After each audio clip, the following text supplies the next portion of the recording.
YouTube aman Bu, YouTube. Bentar, ini lagi tak set.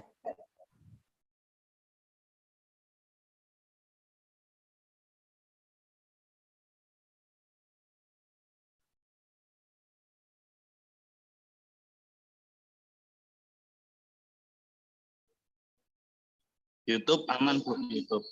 Bentar, ini lagi, ini sudah live set. Sudah keluar toh? Live YouTube, sudah?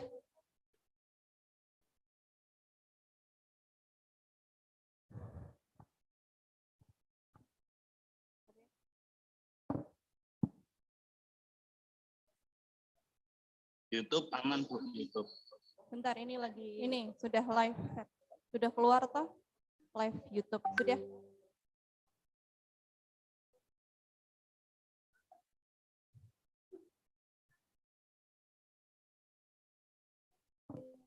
Mantul-mantul nggone YouTube.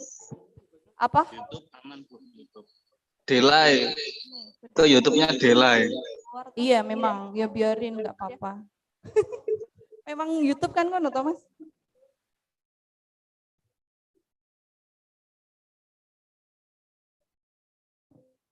Mantul-mantul nggone YouTube. Apa? YouTube aman Bu, YouTube. Delay. Ke YouTube-nya delay. Iya, memang. Ya biarin, nggak apa-apa. Oh, loh, memang kan YouTube jadinya, kan, Mas? Jadinya double. Mantul-mantul nggone YouTube. Loh kan? Apa? Jadi ini suaranya masuk ke sini. Delay. Apanya di mute aja ya? Oh, ya. Belum Bu. YouTube mengganggu itu mantul-mantul delay di Zoom. Iya ya. Harusnya ini yang lain ya.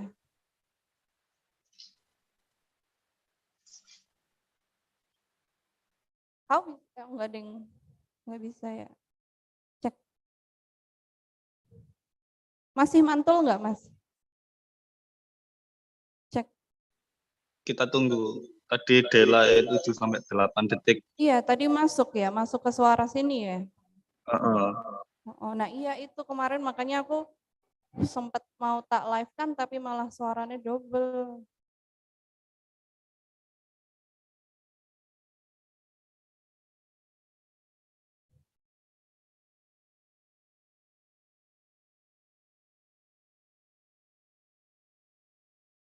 Yang hadir on.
Sudah cek. Good morning, Dr. Rakev. Am I audible? Yes, I can hear you loud and clear. Thank you. Okay, Good thank morning, you. everyone. Thank you very much.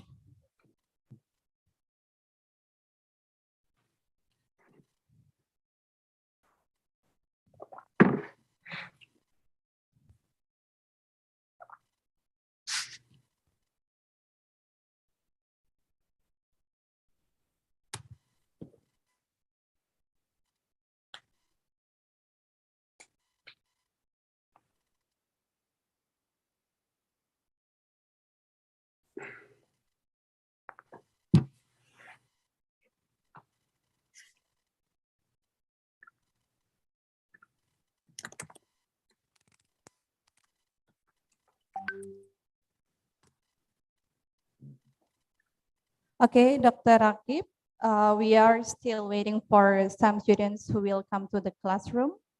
Some of them will join online and the rest will join offline, yeah, because some of them still in their hometown.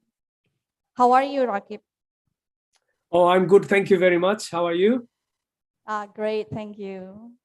So is that Arnie?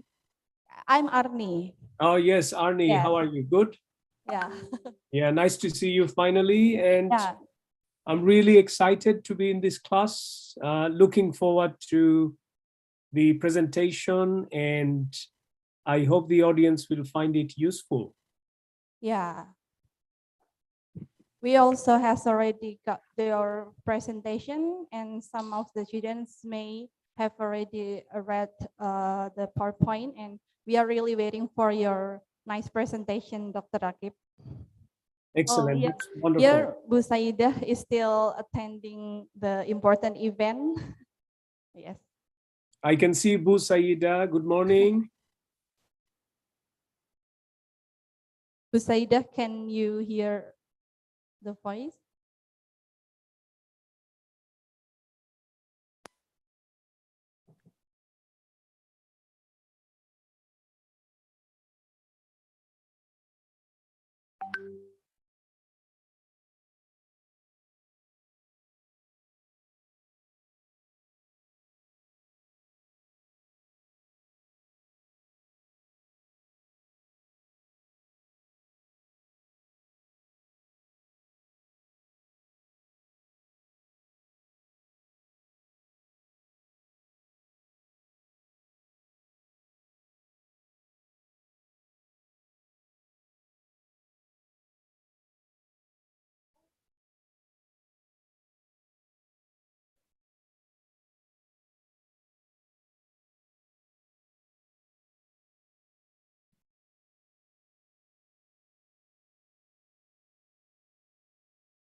Assalamualaikum warahmatullahi wabarakatuh. Taqabbalallahu minna wa minkum siyamana wa siyamakum. Ja'alanallahu wa iyyakum minal aidin wal faizin kullu am wa antum bi khair. Honorable the Chief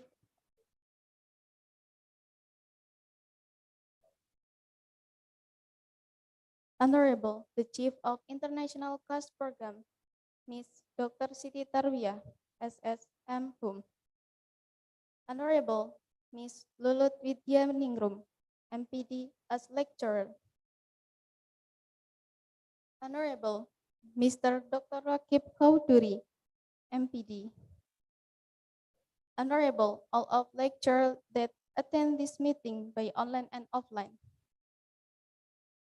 First of all, let us pray and praise to Allah Subhanahu wa Ta'ala. Because of His blessing and mercy, we can hold this amazing event without any obstacle in the guest lecturing program for the student of the international class program. Secondly, let us greet and pray to our beloved Prophet Muhammad Sallallahu Alaihi Wasallam, who has guided us from the darkness to the brightness era. Ladies and gentlemen, I'm Rizky Ramadana Nurul Aini. As the master ceremony will read out our agenda today. The first is opening. The second is singing the national anthem of Indonesia Raya. The third is the main session, lecturing session. And the last is closing. Ladies and gentlemen, let us open this agenda by reciting Basmalah.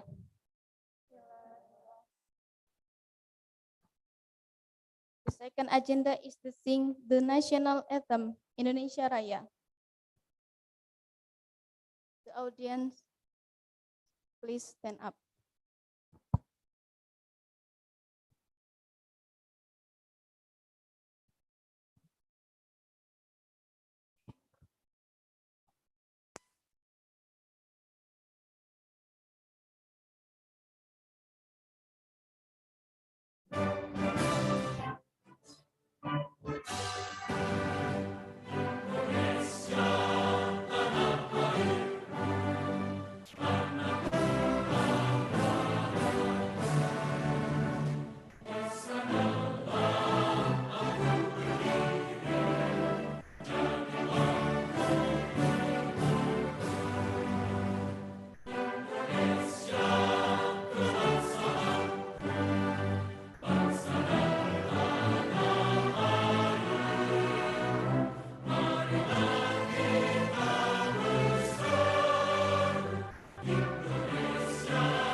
The audience, please sit up.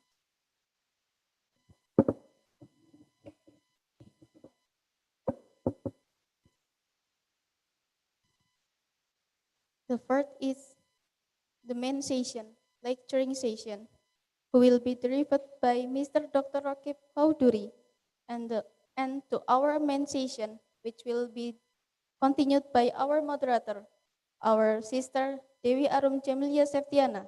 The time is yours. Okay, Donna, thank you very much for the opportunity that given to me to continue to the agenda.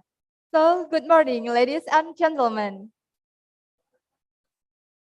Thank you so much for your all participants that attend this event, and welcome in the guest lecture event of International Class Program.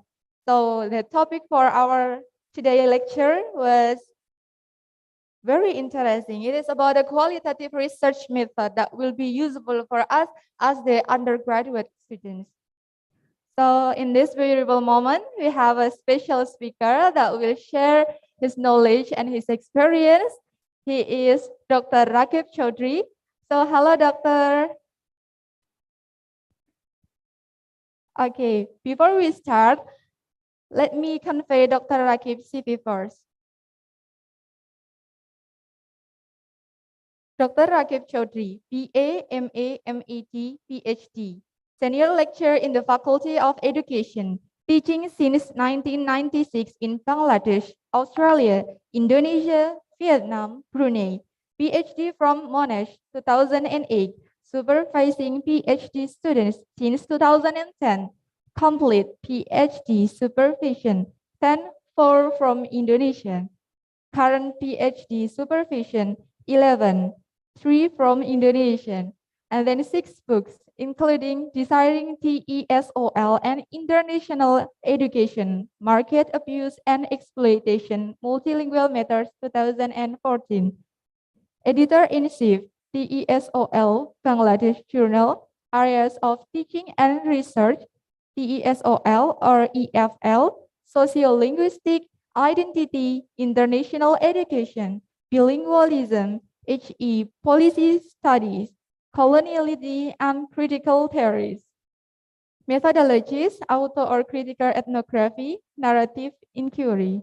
Indonesian expert, Monash Herb Faith Indonesian Engagement Center, and Indonesian reciting scholar, keynote, or plenary speakers at 30 more events. So for Dr. Rakev Chaudhry, the time is yours. Thank you very much, Aram, and good morning to everyone from Melbourne. It's actually afternoon here. It's after 12 p.m., so it's afternoon, but it's morning in Semarang. So my warm greetings to all of you. Before I start, let me share my screen, and please thumbs up if you can see my screen now. Yes, we can see the screen, sir. All right, thank you very much. So I'm very excited to be here to deliver a guest lecture for the international class program under the Department of English Language Education in the Faculty of Education and Teacher Training at Universitas Islam Negeri Walisongo in Semarang. This is my first engagement with your university, and I'm really very excited to be here. I'd like to first of all thank the chairperson, Bu Saida, for inviting me to come and deliver this guest lecture. I'd also like to acknowledge lecturer Ms. Lulut. I'd like to acknowledge the host Arnie and our MC for today, Aram. Thank you very much. I really feel very warmly welcomed by your university, and it is my pleasure to deliver this presentation over the next hour and a half. There will be opportunities for you to ask me questions at the end of the session. But I'd just like to let you know that if you have any questions, anyone in the audience, if you have any questions for me at any time, you can turn on your mic and you can ask me your question instead of waiting until the end. Not a problem. So let's get started. Aram has already introduced me, so I don't want to go into the details, but I'd just like to say that I've been teaching and researching in English language education for many years now, and in particular, I have a special interest in Indonesia and Indonesian education. Why? Because as Aram pointed out, I have so far completed supervising 10 students, and 4 of them, almost half, are from Indonesia. So there is a lot that I've learned about Indonesia, Indonesian education, Indonesian education policy, teaching and learning, schools and universities about Indonesia from my PhD students. At the moment, I'm supervising 3 more students from Indonesia. So in total, 7 PhD students. And in fact, one of them is from Semarang. She will be starting her PhD next month, and she's from UNNES. I think that is Universitas Negeri Semarang. So she will be joining here. I've been to Indonesia many times, but I've never been to Semarang. So I look forward to coming to Semarang and coming to your campus, your beautiful campus, and also meeting you face to face sometime this year or maybe next year, inshallah. So I look forward to seeing you. And finally, before starting, I'd also like to say that my particular fondness for Indonesia is also because I am a great admirer and fan of Indonesian culture, music, and food. I'm really, really interested in Indonesia. So it is my great pleasure to be here with you all today. So let's get started. So what are we looking at today? The topic of today's presentation is conducting qualitative research in English language teaching, ELT, specifically within the context of an EFL country, so English as a foreign language country, such as Indonesia. Now, I understand you are in your 4th year. Most of you are in your 4th semester of your bachelor's degree, so you're undergraduate students, and you still haven't written a research proposal. You still haven't written a thesis, but you are expected to write a proposal and a thesis in your final 2 semesters of your undergraduate study. So keeping that in mind, I will try to present in a manner that is easy, not too difficult, not too advanced, and most importantly, intelligible to you at a level that you would be able to understand me. I am used to teaching PhD students, and that's a very advanced level. So I will try to explain my slides in easy and accessible language. Once again, if you have any questions at any time, you can ask me the questions. You don't have to wait until the end. So this is what we are looking at today. We will look at what research means in the context of social sciences. So you are all doing ELT, English language teaching. English language teaching or language education is part of social sciences. So what does research mean in the context of ELT or social sciences? We look at that. And then we will look at the different parts of a research proposal or a research thesis. So what are the different components? What are the different chapters in your thesis or your proposal? We will then look at how to choose and design an appropriate methodology for your study, depending on the topic. We will also look at the practicalities of data analysis. How do we analyze data? And finally, we will look at the mechanics of writing a thesis or proposal, such as how to write, structuring, language components, citations, etc., and common writing issues or problems. I'd also like to let you know that you already have a copy of my slides, but after the presentation, I will share a lot of resources with Bu Saida, who will be able to share with all of you. These resources would include articles, worksheets, samples, and some tables, which you can use in your studies when you start writing your proposal in the next semester. So they will all be shared with Bu Saida, and she will be able to share with you. Therefore, some of the slides in my presentation, I will not explain in too much detail because they involve some activities that you need to do. So I will only explain how to use them, but I will not go into the detail. However, in the resources folder, they will be available so that you can use them once you start doing your research in the next semester. So let's get started. We start with a basic question, and I would like you to answer the question by taking the mic or by turning on your microphone. So, and I'm also going to do two thought experiments for which I need to hear your responses. If you don't respond, I will not be able to do the experiment. And these experiments are to explain to you how research or academic research or scholarly research is different from non-academic research. So I just want to make a point that I need your responses. So let's get started. First question, what is research? Is academic research different from non-academic research? Have you done research before? Have you done research outside the classroom, outside the campus or the university? What do you think? Has anyone done research here before? If you have got, yes, go ahead, Arum. Research is about something that structure like activity that have a main purpose, and then we do some methodology, some Theories. technique like that, sir. Yes, exactly. The All right, thank you very much. Yeah, that's great. So you've done some research, and that's what exactly research is about.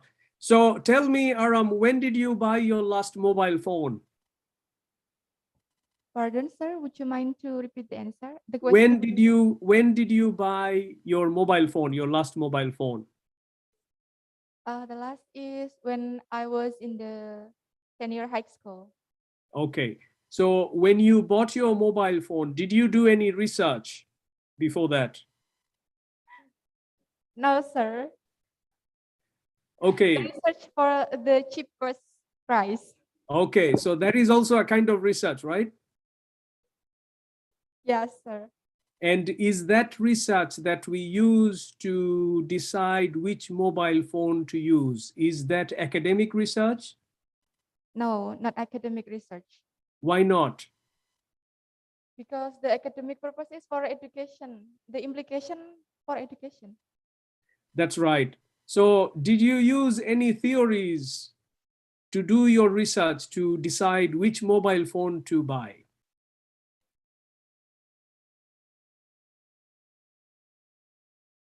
Did you have any theories?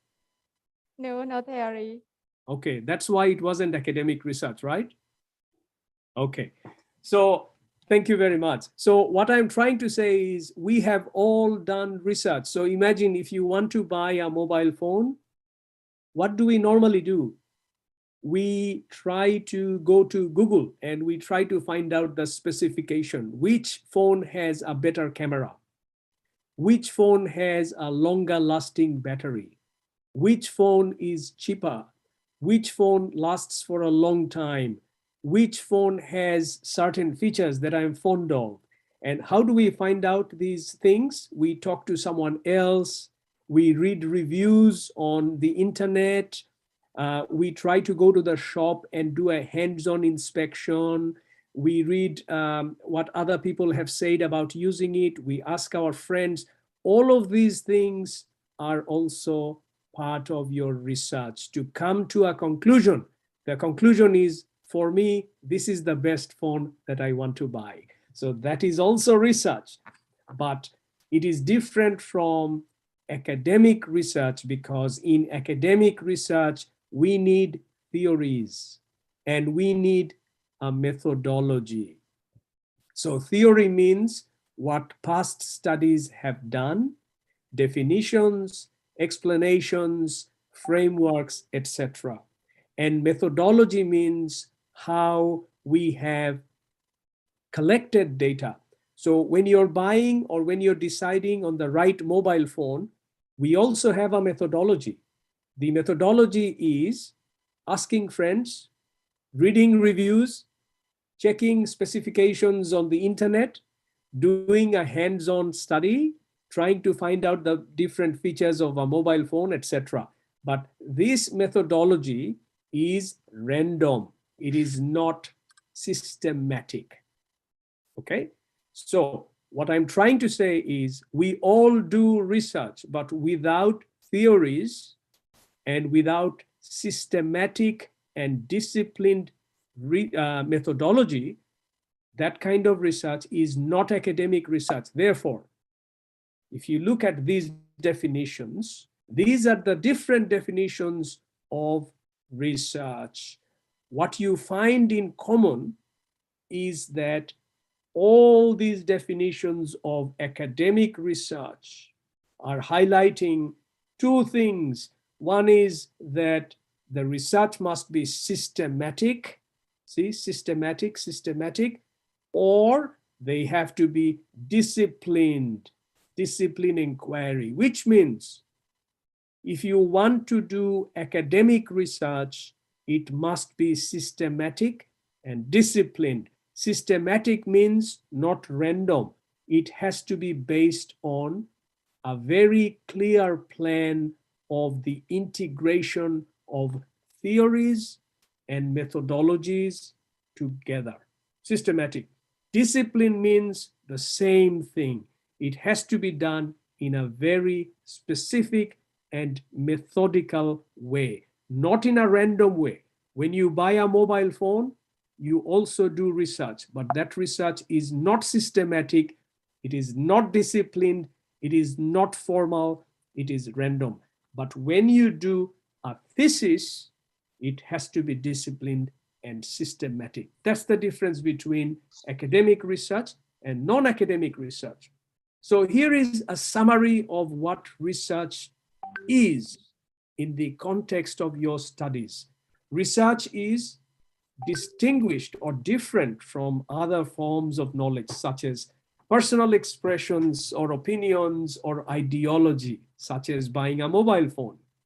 Research is a systematic process of gathering data, interpreting data, and reporting data or information.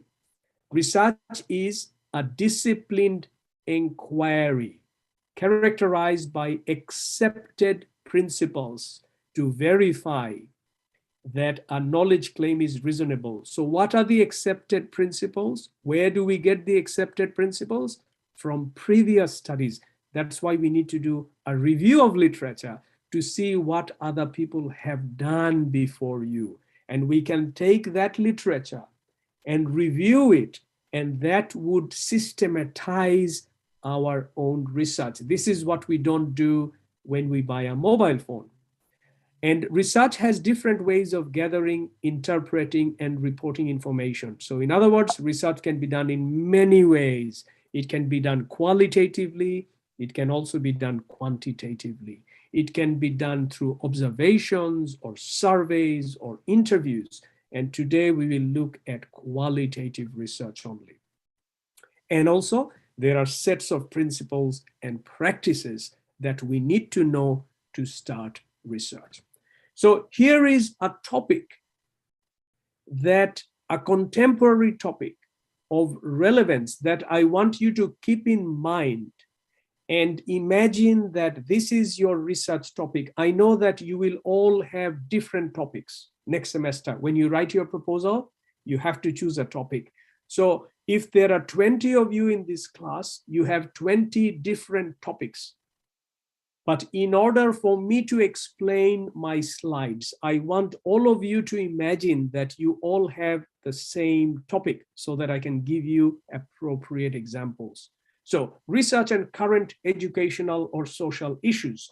Consider a problem or issue related to schooling and COVID, right? It's a very common topic because COVID, the pandemic, it has affected all of us in the educational context about teaching and learning and classroom and assessment, feedback, all of these things. So imagine that this is our topic today.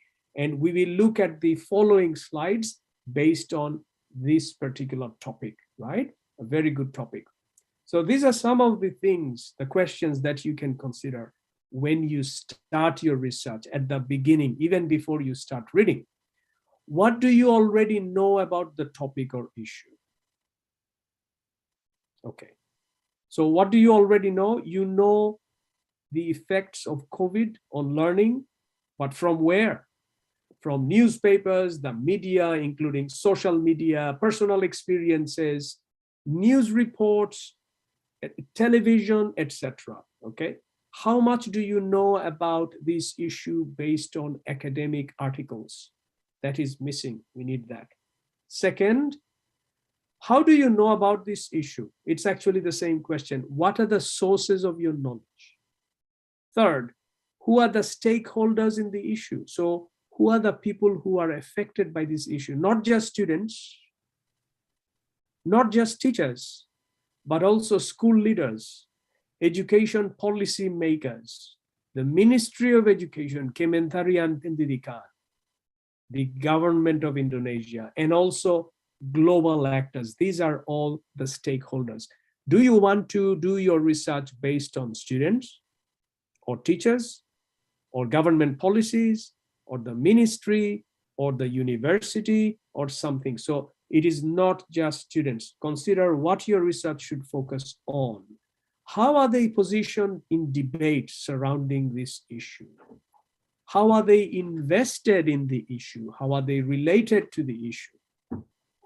What else do you want to know? So in other words, this is your research question. And finally, what could you do to find out more? How can you find more information? What kind of journals do you need to read? What would be the keywords to decide which journals are appropriate for you? What are the sources available to you? All right. So keep this in mind as a possible topic that we will explore in terms of looking at the structure of a thesis. Okay, now here comes the two experiments that I want to do with you.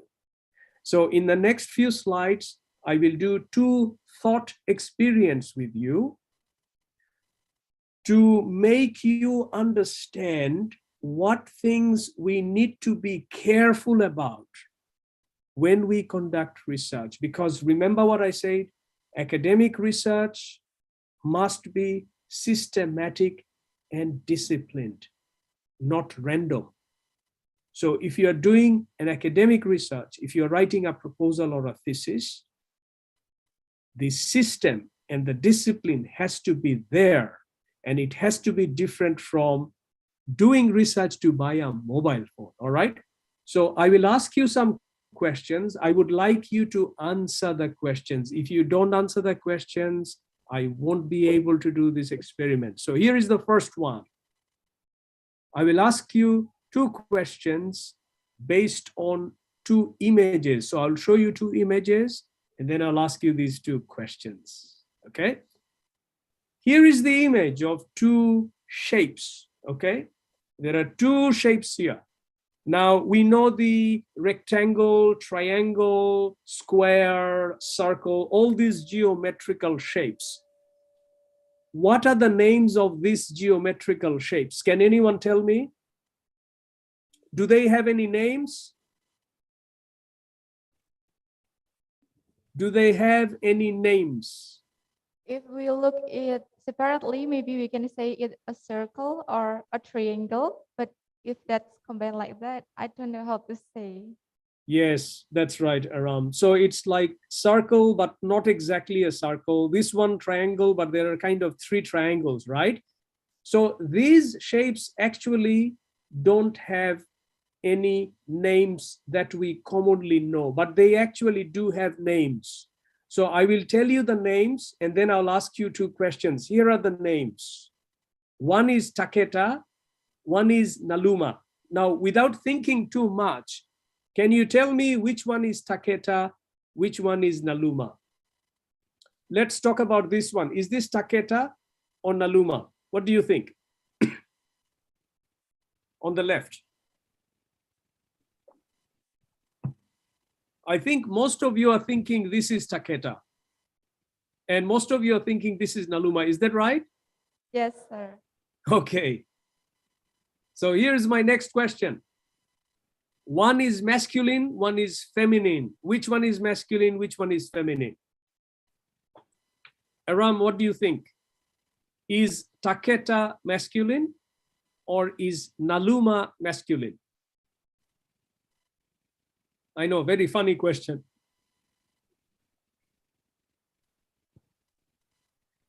Okay, I know most of you are in the class, so you can't speak, but so let me just go ahead and tell you what most people do. So most people say this is Taketa and this is male. This is Naluma and this is female. Why? Why do you think most people think in that way? I think most of you are seeing it in that way. Why? So this is what usually happens, okay? Most people think this is male, masculine, and this is taketa because the edges are sharp. The edges are sharp, okay? And the sound taketa is a strong sound. That's why they think this must be taketa and this must be male. On the other hand, naluma sounds soft, and the image also has rounded corners. It is not sharp like taketa, it is round.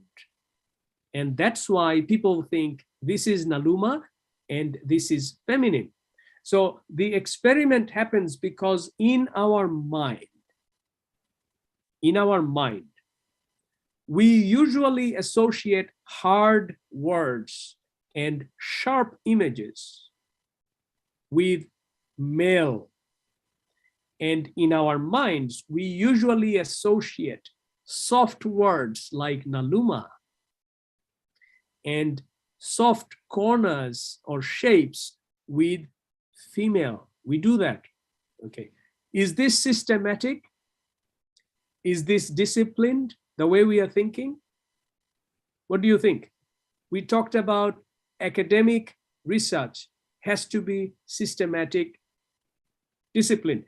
Is this systematic, looking at the male, female, and taketa naluma shapes, or is it unsystematic, random? It is not systematic. We are just making assumptions. There is no evidence. We can't even say the reasons why, okay? So this is what happens when we are not systematic. This is what happens when we are not using theories and we are doing research without any theories. We try to make assumptions based on biases and prejudices and our cultural values and cultural beliefs, okay? So another example similar is this. Okay, is it all in our minds? Do we think in a certain way randomly?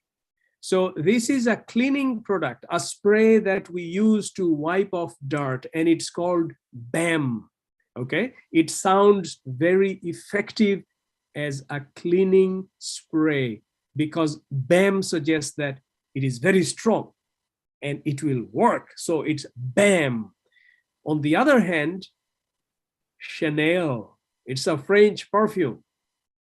And because a perfume is associated with something soft and nice and beautiful, something that we enjoy, it is Chanel.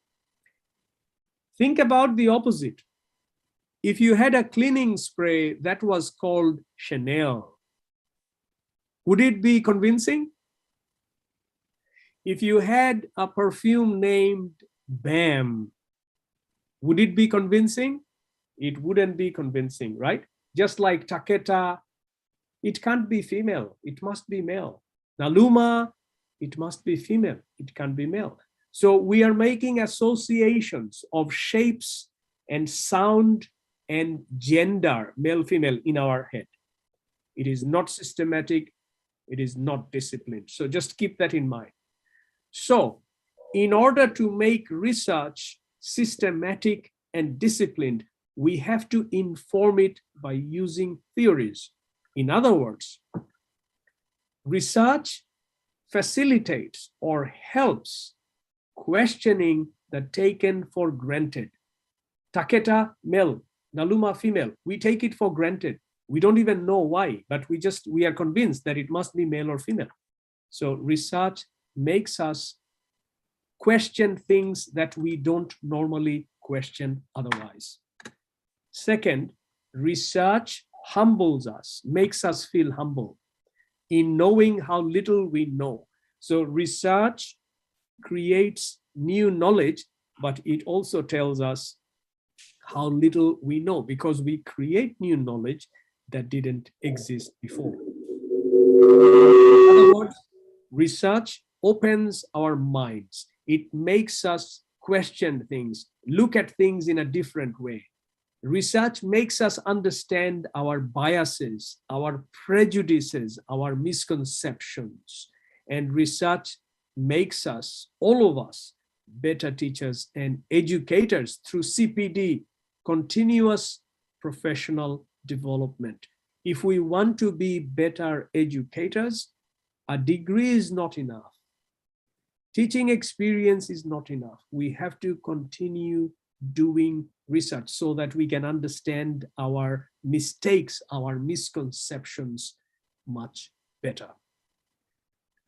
So here is the second thought experiment, and I would like to hear your answers.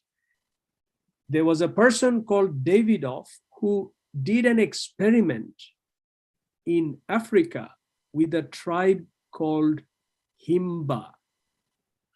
So he went to the community of these people and he showed them this image and asked them to identify the square that is a different color. Can you all see one square which is a different color from the rest? Everyone? Yes. It's this one, right? Yeah. This is a different color. So these are all green. Yeah. This one is blue. Yes. Now, if anyone can't see this, then you have to go to the eye doctor.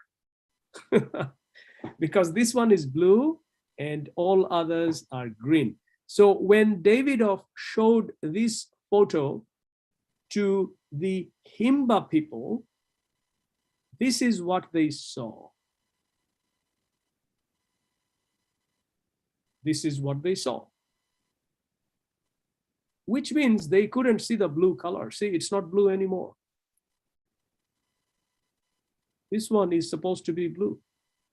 But this is what they saw. They saw it just green. Yeah. Okay. That is green. Yeah. Can you tell me why they couldn't see this as blue?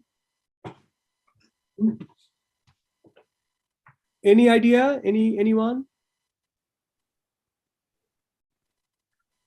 Okay, so let me tell you, because I can't hear anyone's responses. They couldn't see this as blue because they don't have the word blue in their language. They don't have the word blue in their language. How is this possible? How can you not see something just because you don't have an expression? Can anyone explain how it's possible? Okay, so to give you an example, what is the word for camel in Bahasa? Camel, unta, right? Unta, okay. How many words are there in Bahasa for unta, camel? 4 In Bahasa, how many? words or alphabet. No, how many words are there for unta, camel? Just one. Is there any other word to describe camel? Only one. Only one. But in Arabic, there are more than 40. Can you tell me why, Ram? Different language, different culture. Yeah, but why do they have more than 40? And in Bahasa, you have only one. Because in Indonesia, camels are not very common and all camels look the same to you. So you just need one word.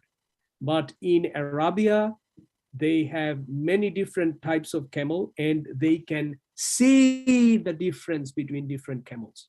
Okay, second example. What is the word for snow in Bahasa? Snow.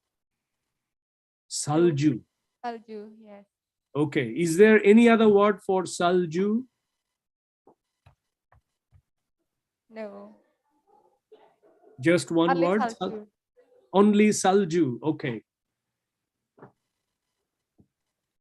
In Greenland, where the Eskimos or the Inuit live, they have more than 100 words for salju, snow. Why? For the same reason. Because the Eskimos or the Inuit people, they can see the difference between this snow and this snow and this snow and this snow. Their eyes can see 100 different types of snows and they can describe it, they can distinguish it. But in Indonesia, it doesn't snow. So all you need is salju, just one word. So the people, the Himba people, they don't have a word for blue, so they can't see it. It doesn't mean that it's not there. It is there, but they can't see it, just like Indonesians can't see more than one type of snow. It's all the same. The Inuits can see 100 types of snow, but Indonesians only see salju. Indonesians only see unta, but the Arabs see 40 different kinds of unta or camel. So it is not just about a physical defect. It's not a physical defect. They can't see something that they don't have a word for. But interestingly, the Himba actually found out something different. They couldn't see this as blue, but they realized that this is different. This is what they saw. This is different from the other greens. So let me go back to the slide and tell me if you can see the difference. Does this look different to you? It's the same, right? That's same. Yeah, but this is actually different. Now you can't see it because it is hijau.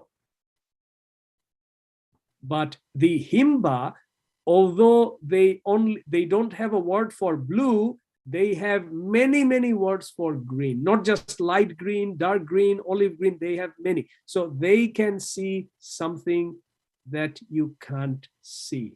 It is very different. So we did two thought experiments. One was Taketa Naluma.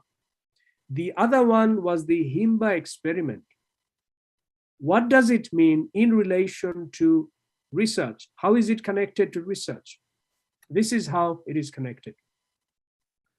I want you to read this quote. I'll give you 1 minute to read this quote, and then I'll explain how research is connected to common sense and theoretically informed knowledge, the difference. Please read this and I'll explain.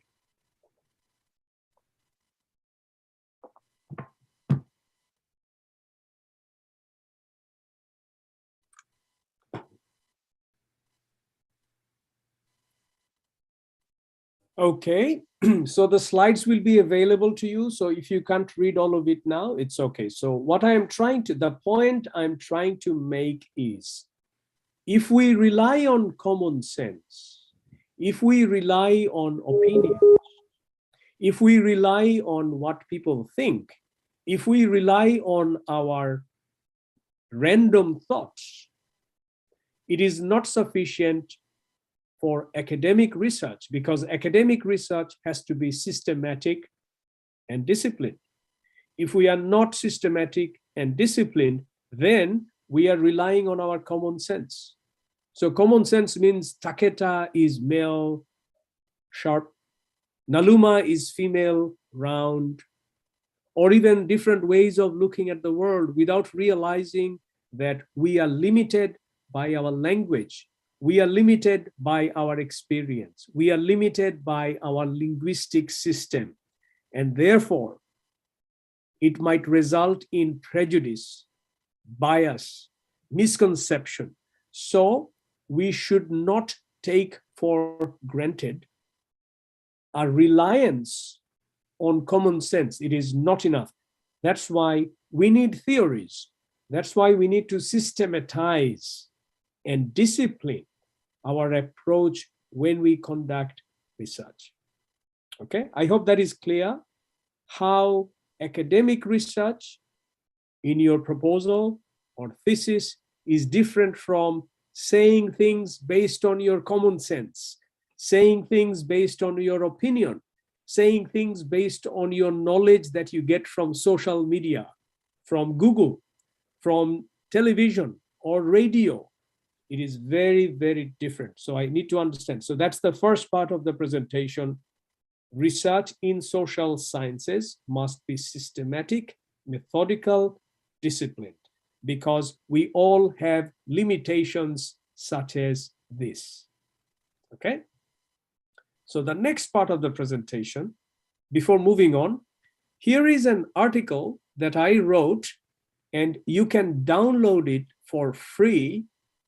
And in this article, I explain some of the fundamental concepts that will allow us to make our approach to research methodical, disciplined, systematic. Some of these concepts are ontology, epistemology, paradigm, theoretical framework, conceptual framework, and methodology, and how these 6 things are connected. Okay, so if you want to download this article from the internet, use this short link. And I have explained all of these concepts in very easy language. So please write down the address. Aram, can you type in this in the chat box before I move to the next slide? So this one, just bit.ly/firstpub, and you can download this. Anyone can download this to get examples of how we can make our research not only a good research, but also systematic and disciplined.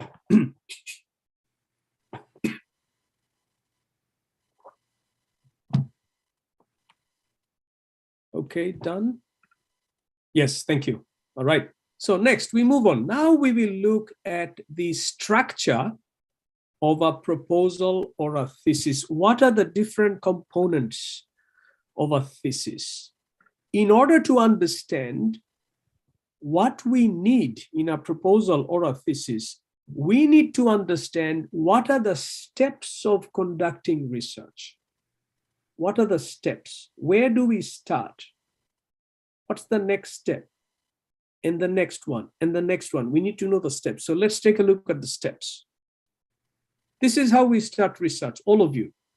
We start on deciding on a topic, and then deciding on a problem statement or a problem or an issue. So the topic is broad. So you could just say the topic is communicative competence, or the topic is using social media to increase language proficiency, or COVID and remote learning. This is the topic. It is broad. That is not enough for research. You have to make the broad narrow by specifying what the problem is. So if you choose communicative competence topic, broad, how do you narrow it? Within communicative competence, what is the issue or the problem? You can say the role of grammar in enhancing students' communicative competence. So that's your aim. So it's more narrow. So you can say my study explores whether grammar is necessary in enhancing communicative competence. Some authors say grammar is not necessary. Fluency more important than accuracy.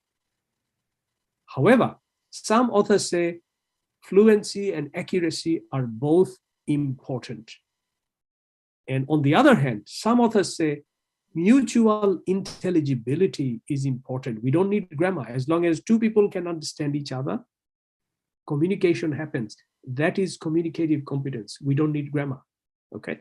So broad topic, communicative competence.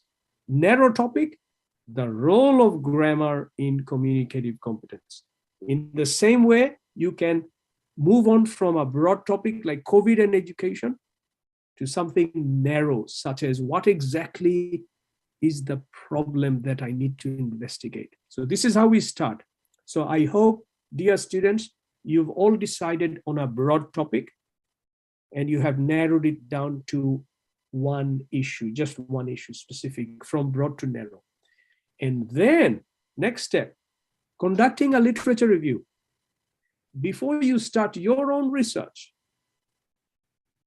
you have to find out what others have done already on the related topic.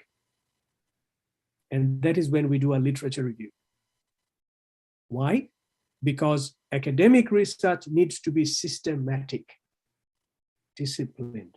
And this is how we make it disciplined and systematic. If you don't do a literature review, then you are doing taketa naluma. And you are being limited by words such as salju and unta. You are relying on common sense. You are having misconceptions, biases, prejudices. So we need to know what others have done. We do a literature review. Now, later in my slide, I will show you a grid, a table that you can use when you're doing a literature review. So that's the next step. Next, using and synthesizing. So analysis means breaking something. Synthesis means putting something together. It's the opposite of analysis. Once you've done the review, you have to put the concepts and theories from the literature review back again together by making comparison and contrast of different articles and theories. Then you have to formulate research questions. So you can have usually 2 or 3 research questions in an undergraduate thesis. So you want to say this study aims to answer the following research questions. Number 1, number 2, number 3. You need specific research questions. So this is the order that we follow. Then what do you do after getting the research questions? You have to formulate a research design or the methodology. How will you collect data? What kind of data is needed to answer the research questions? You cannot decide the methodology before you have your research questions. It is not possible. Once you've done the methodology, you collect data. So it could be interview, observation, survey, etc. What do you do after collecting data? You make meaning of the data. So that's the analysis, the findings and the analysis. You have to explain what the participants told you, what you observed in the classroom, what the survey results mean. So meaning making of data. You can't just say, he said this, she said this, or 20% said this, 80% said this. That is not enough. You have to make meaning. Okay, that's the analysis. After the analysis, you still haven't answered the research questions. Why? Because the participants, they answer the interview questions. The participants, they answer the survey questions. They do not answer the research questions. You answer the research question because you're the one writing the thesis. So where do you answer the research questions? You do not answer the research questions in the analysis because analysis is making meaning of the data. It is still not answering the research question. So after the analysis, you consider the implications of data. So this is what the participants are saying, and this is how it relates to previous studies, which means the literature review. How it relates to theories, how it relates to the research questions. So this is where you answer the research questions, not in the analysis, in the discussion. And finally, you answer the research question. So if you look at this, this is the steps from you start here, you end here, research question. If you look at this, you see that the research questions will be asked before you collect data, but they will be answered after you have finished the discussion, not after the analysis, but after the discussion. All right, so these are the different steps. Remember, regardless of what your topic is, the steps for academic research in social sciences, such as ELT, are the same for everyone. Even if you're doing a PhD, it's the same steps that you follow. So if we translate that, and if we look at the research project outline, this is the order in which we will do what we need to do. It's the same as the previous slide. So just take a look. And then in the next slide, I will show you how we can translate this into a chapter outline for your thesis or proposal. So in other words, how many chapters do we have in a thesis? In what order? And what do we do in each of these sections? They have to correspond to this. So take a look at this, right? And now let's look at the chapters. Okay, so what I will show you now are the different chapters in a thesis, no matter what your topic is. So whatever topic you choose for your thesis, these are the chapters, and these chapters are now posed as questions. So what are these questions? Which question do we address in which chapter? Take a look. First chapter, obviously, introduction. What do we do in the introduction chapter? We write about the research aims, background context, the rationale for the study, and the research questions. So what? Okay, what is the study about? Second chapter, why? Why are we doing this study? Because there is a gap. No one has done this before. How do we know that? Because I have done a review of literature, theories. I have looked at previous studies, and previous studies have shown me that no one has done this in Semarang or in Indonesia or in this school. There is a gap. So this is why. Third question, how will I conduct my research? How will I collect data? How will I know about what's happening? Methodology. Next one, this is the second what question, analysis. Next chapter, what have my participants reported? What are their opinions? What have they told me? How have they explained things? So this is the what the data says. Next question, next chapter. So what? Okay, so analysis is what participants told me. Discussion is so what? So this is where, remember, we are connecting the data with previous studies theory. So what? Okay, discussion, so what? How does it relate to previous studies? How does it address the gap? How does it contradict findings from previous studies? How does it say something that is new? And finally, the last section, the last chapter, now what? Okay, so we have so what, discussion, and then now what means, okay, we know the so what. Now what do we do?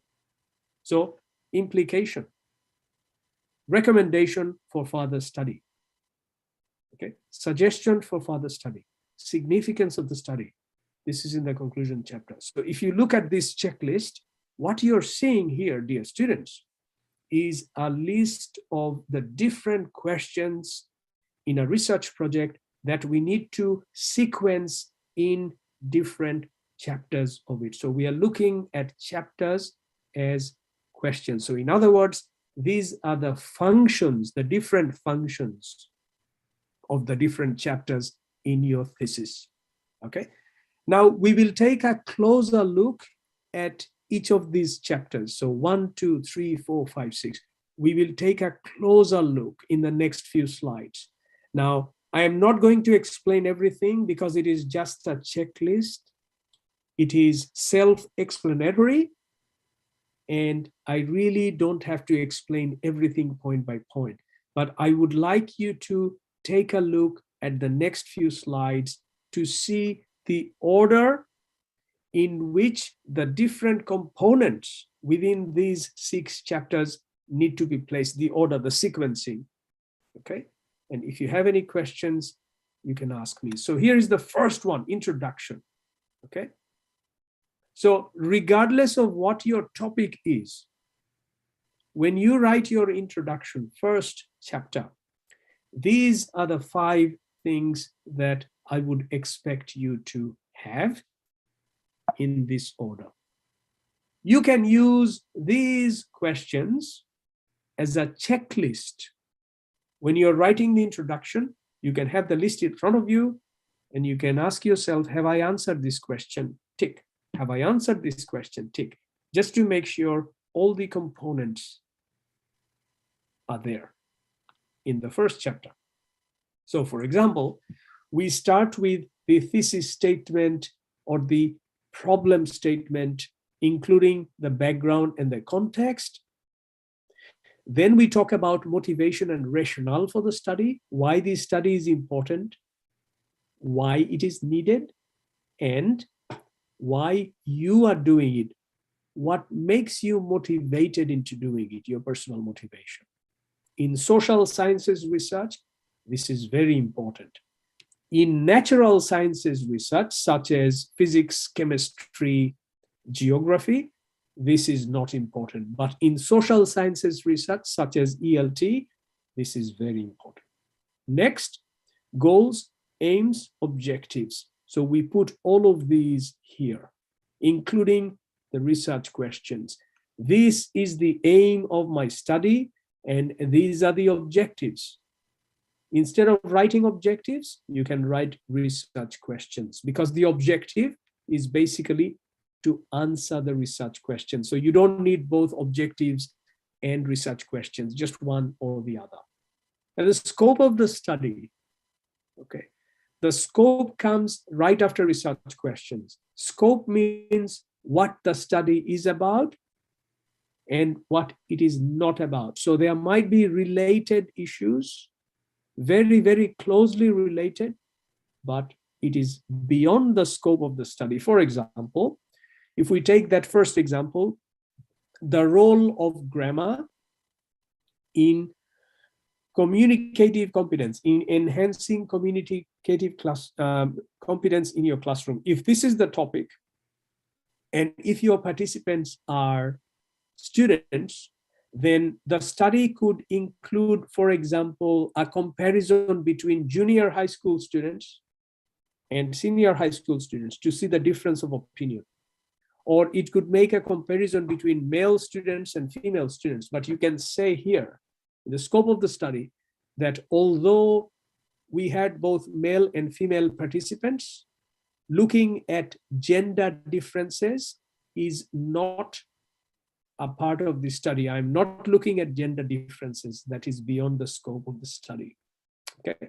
Then we talk about significance, why the study is needed, not how it contributes, because contribution comes in the last chapter, conclusion. Remember, we don't write contribution in the first chapter. Contribution is in the last chapter, okay? And the outline of the paper or the thesis or the proposals. So that's chapter 1.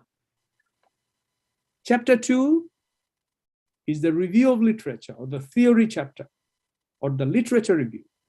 This is where we talk about theories. This is where we review literature. However, this chapter is not just a list of theories. And this chapter is not just a review of literature. It is much more. It organizes related work, and it imposes chunking or structure. So it is based on themes or theories or ideas or concepts. So it is not just a list of, according to this article, blah, blah, blah, according to that article, blah, blah, blah. It's not just a list one after another. That is an annotated bibliography. To make it a review, we have to analyze and we have to synthesize. So that structure is very important. It is also a review because it doesn't just describe existing work, previous literature, not just describing it. He said this, she said this. It critiques, it shows at the limitations, it shows contradictions, it shows the different ways different people have understood it. Okay, it has to be critical, not descriptive. Literature review must not be just saying what other people have done descriptively. It has to be critical. And it establishes the gap, what has not been done and therefore needs to be done, and identifies opportunities for more research. Well, the gap itself is an opportunity for more research. So that justifies why you're conducting this research. And maybe not at the undergraduate level, but at the master's level or the PhD level, you are expected to also come up with the theoretical framework, which is the outcome of your review of literature, right? Next, the third chapter, remember, third chapter, methodology. This is the methodology chapter. So just take a look at the different components. Okay, this is the middle chapter. This is the how chapter. Remember, first chapter, introduction, what? Second chapter, literature review, why? Third chapter, this one, methodology, how. How you will conduct the research, in terms of methods, methodology, how you will recruit participants, how you will collect data, how you will analyze data, how you will address ethical issues, etc., etc. Okay, methodology chapter. Let's take a closer look at methodology, because this is one of the chapters which can be written before any other chapter as soon as you finish data collection. So take a closer look. I'll just give you a minute to take a look and see if you have any questions that you want to ask me.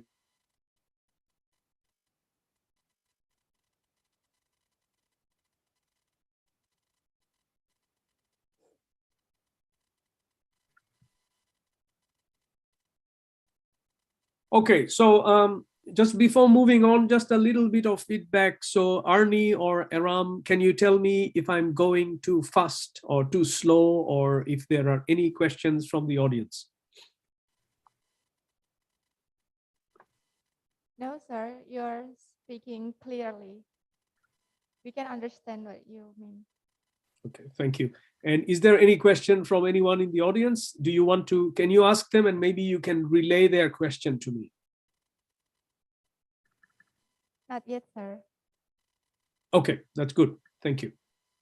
So in this third chapter, which is about how, we are describing, as I said, justification of what has been done, but we are also describing what didn't work well. Remember, the methodology chapter in a proposal is written using future tense. I will do this, I will do that, because you haven't done it yet in the proposal. But in the thesis, we change the tense from future tense to past tense. So you say, I have done this, I did this, this is how I contacted participants, these are the questions I asked them, so past tense. So you also talk about the problems or the challenges that you had, what kind of adjustments you had to make. These words and concepts, ontology, epistemology, methodology, methods, rationale, these are all explained in my article. We don't have enough time to explain all of these philosophical concepts, so please read my article and you will come and see, you will see very clear explanations of these 5 things in my chapter. Number 4, this is the second what chapter. First chapter, what. Second chapter, why. Third chapter, how. Fourth chapter, the second what. So this is where you report participants' voices, what they said, whatever your method is, survey, interviews, focus groups, We simply want to see what the participants are saying. However, just like the review of literature is not descriptive, he said this, she said this article said that article said that, instead of making it descriptive, this chapter has to be critical. So that's where you make meaning. So analysis of data means making meaning of data, okay, and making connections to how it fits in with the research questions here. So we analyze data.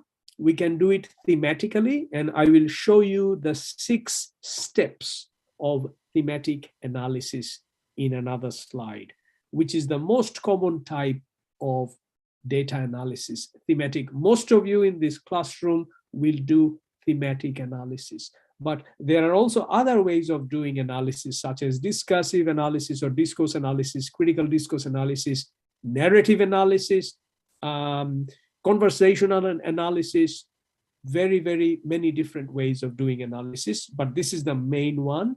And for undergraduate, I think this is the most appropriate one. When you do a master's or a PhD, you can do the more advanced analysis ones. So through this analysis, we look at the different patterns or themes that are emerging. And we are looking at persisting themes or categories of fact. Persisting means the ones that are the most common, coming up again and again, recurring themes, all right? Now, in this chapter, because we are reporting students' voices, participants' voices, we don't use a lot of citations. We don't use a lot of references to theories. In other words, in this chapter, we don't make references to the review of literature, which is chapter 2. Why? Because this chapter is mainly about analysis of what the participants told you. So, and we are not, remember, we are not answering the research question in our analysis chapter. So there is no need to bring in theories in this chapter. Where do we answer the research questions? In the next chapter, chapter 5, which is discussion chapter. So in this chapter, don't use too many citations. The only citations or quotations we have in this chapter are from the participants themselves.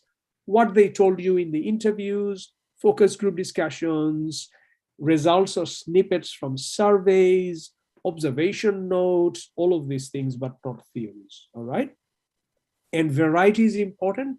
So make sure that the analysis chapter is not just a list of quotes.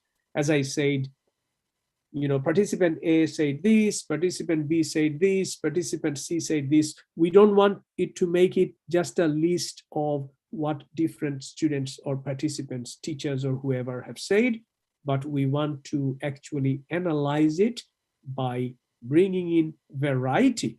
Variety means we can have direct quotes, we can have block quotes. So if it is more than 40 words, according to APA style, we write it separately.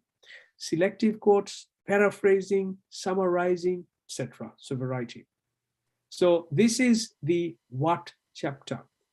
The next chapter discussion is the so what chapter.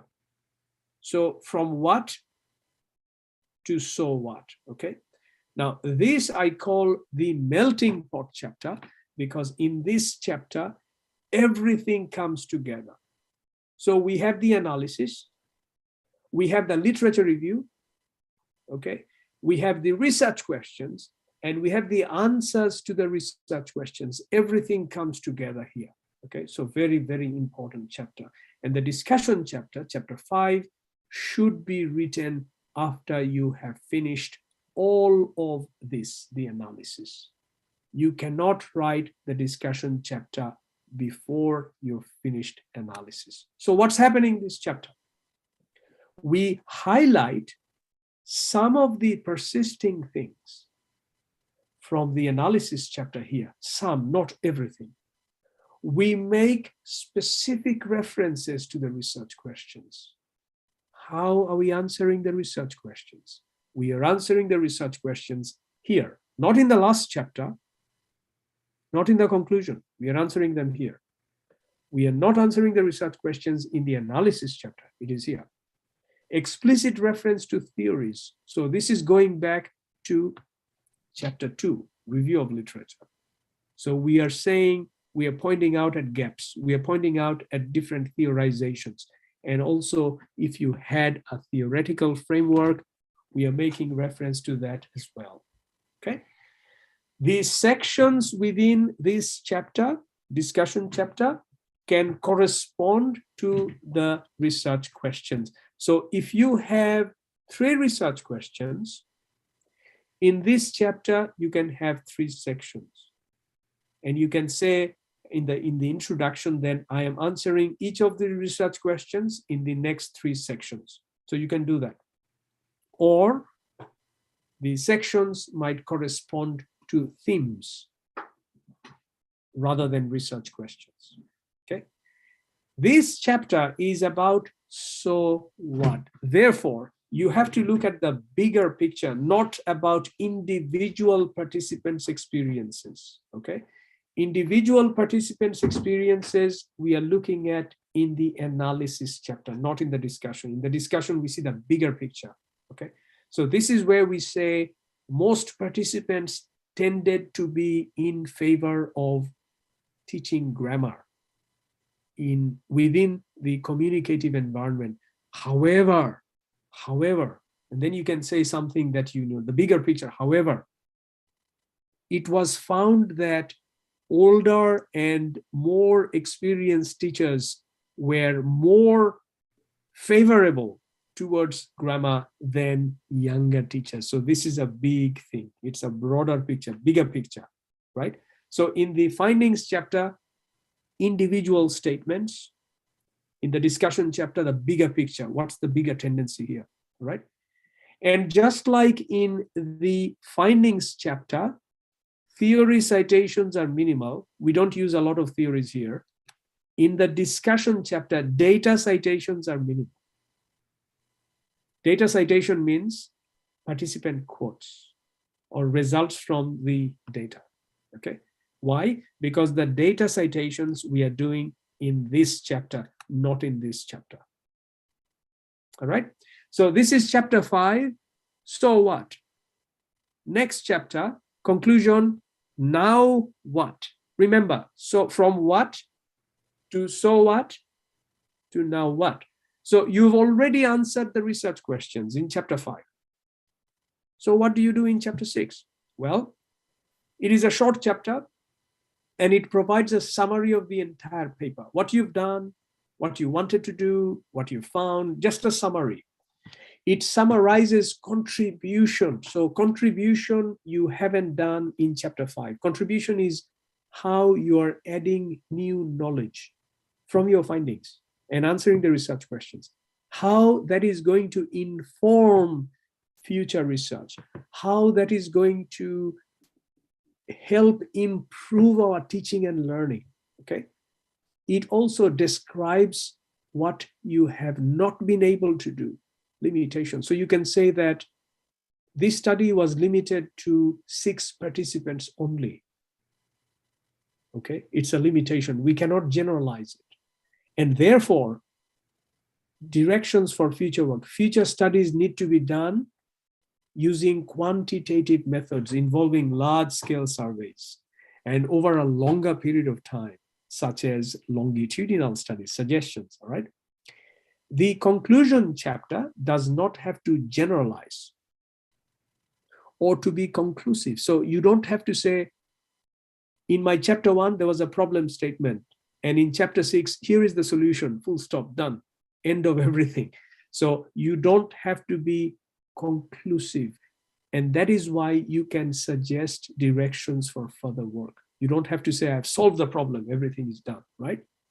And in this chapter, both citations of theory and citations of data are minimal, because if we do them again, we are just repeating from the previous 2 slides. We don't want to. It has to be your voice.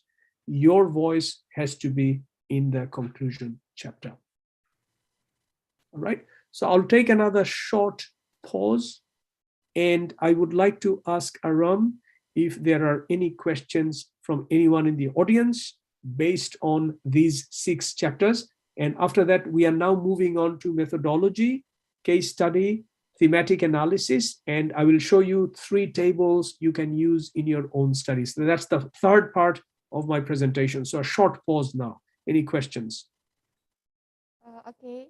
For the participant in the class who want to ask, so please come in the front or write your question in the chat box.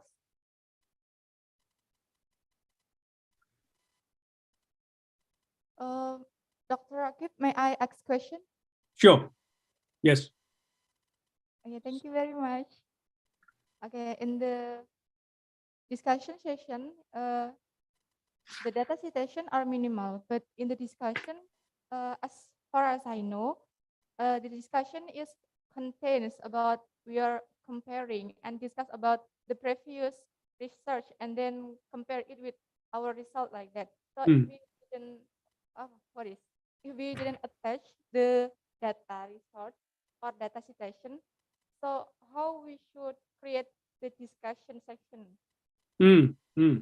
Okay, so that's a good question, Aram. So I said that in the discussion, what I said was, let's go back here. So in the discussion chapter, I said data citations are minimal. So it doesn't mean there is no data. It means there's very few citation, means direct quotes. So you can have data, but in a summary form, not in a citation form. That's the difference. So if you want to compare your findings, Aram, with the findings of any previous study to show how they're different, you can do it here, but without citation, okay, without citation. So if you want to do it with citation, then you do it here, analysis, not discussion. Okay, so remember, this is what? Okay, so if you think about comparing your findings with the findings of a previous study, that is what? It is not so what, right, Aram? So in the discussion chapter, you can have citations, but they are minimal, which means very few, okay? So data will be there, but citation would be minimal. So this is where we are moving to from what to so what, and then now what. So you can definitely do that around, okay? Okay, sir, thank you. Okay, so let's move on. No questions on the chat box. Let's move on. So the third part of my presentation is, okay, so I think there was one more slide on conclusion. So we did this. This is the second slide. Same thing here. See, once again, contribution, so what? Implication, now what? And here is my tip. Regardless of the findings and regardless of the topic, it is good if we finish our thesis in a positive note. We should not sound frustrated or negative. We should sound positive and optimistic. That is my tip as a supervisor. It is always good to hope for something better. Why? Because we conduct research to improve our understanding, to learn something more, to improve our teaching and learning. So you should not sound negative. You should sound positive. That's my tip at the end. All right. Okay, so next this is the third part. So we are looking at approaches, methods and methodology. In particular, we are looking at case study, which is one of the many types of methodologies, because this is the most common one. We will only look at case study. And secondly, we will look at thematic analysis, which is one of many types of analysis, because this is the most common one. So we can't discuss everything in 1.5 hours.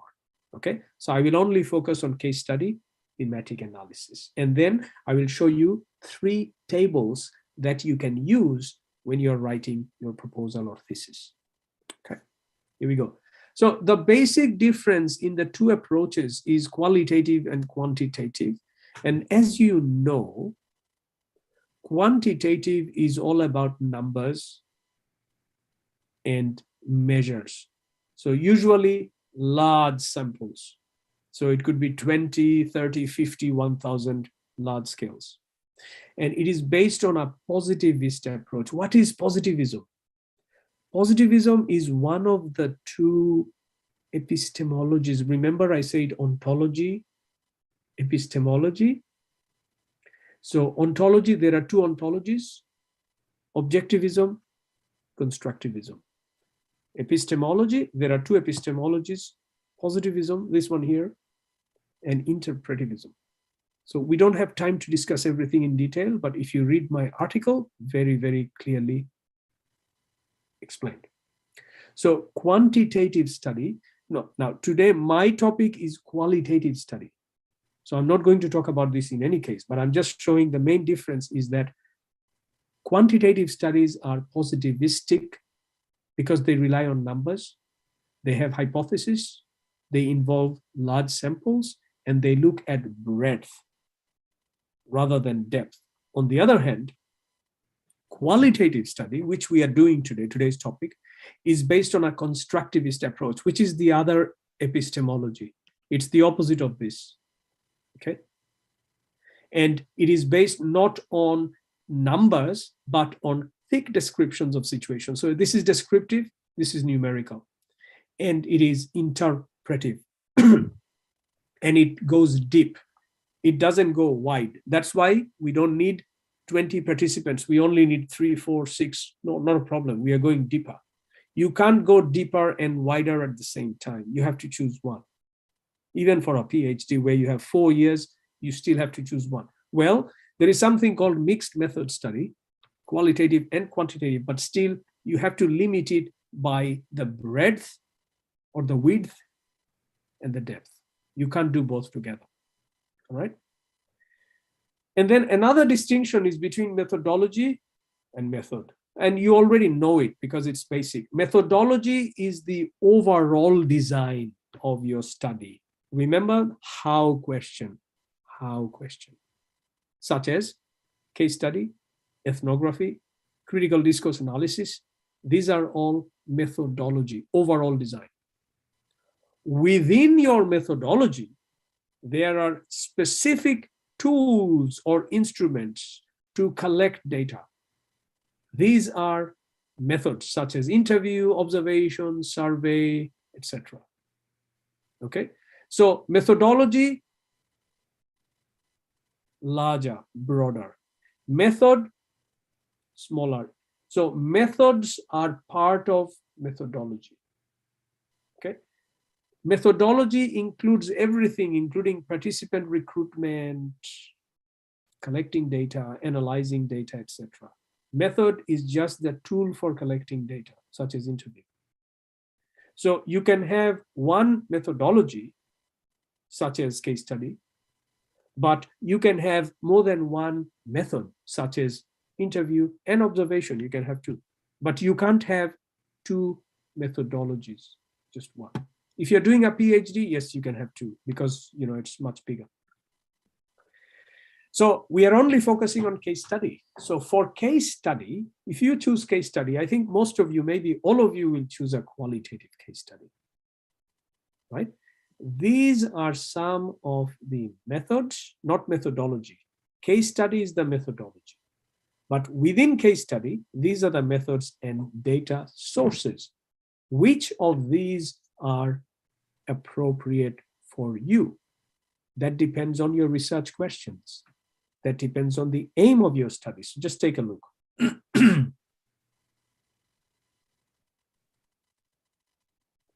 So that's the methodology.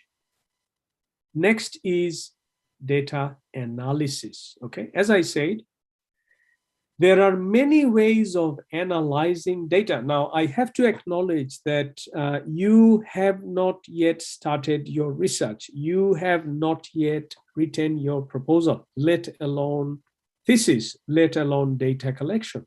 So at the moment, it would be a bit difficult for you to understand analysis, because if you haven't even started collecting data, how can you even think about analysis? So it would be a bit difficult for you to understand.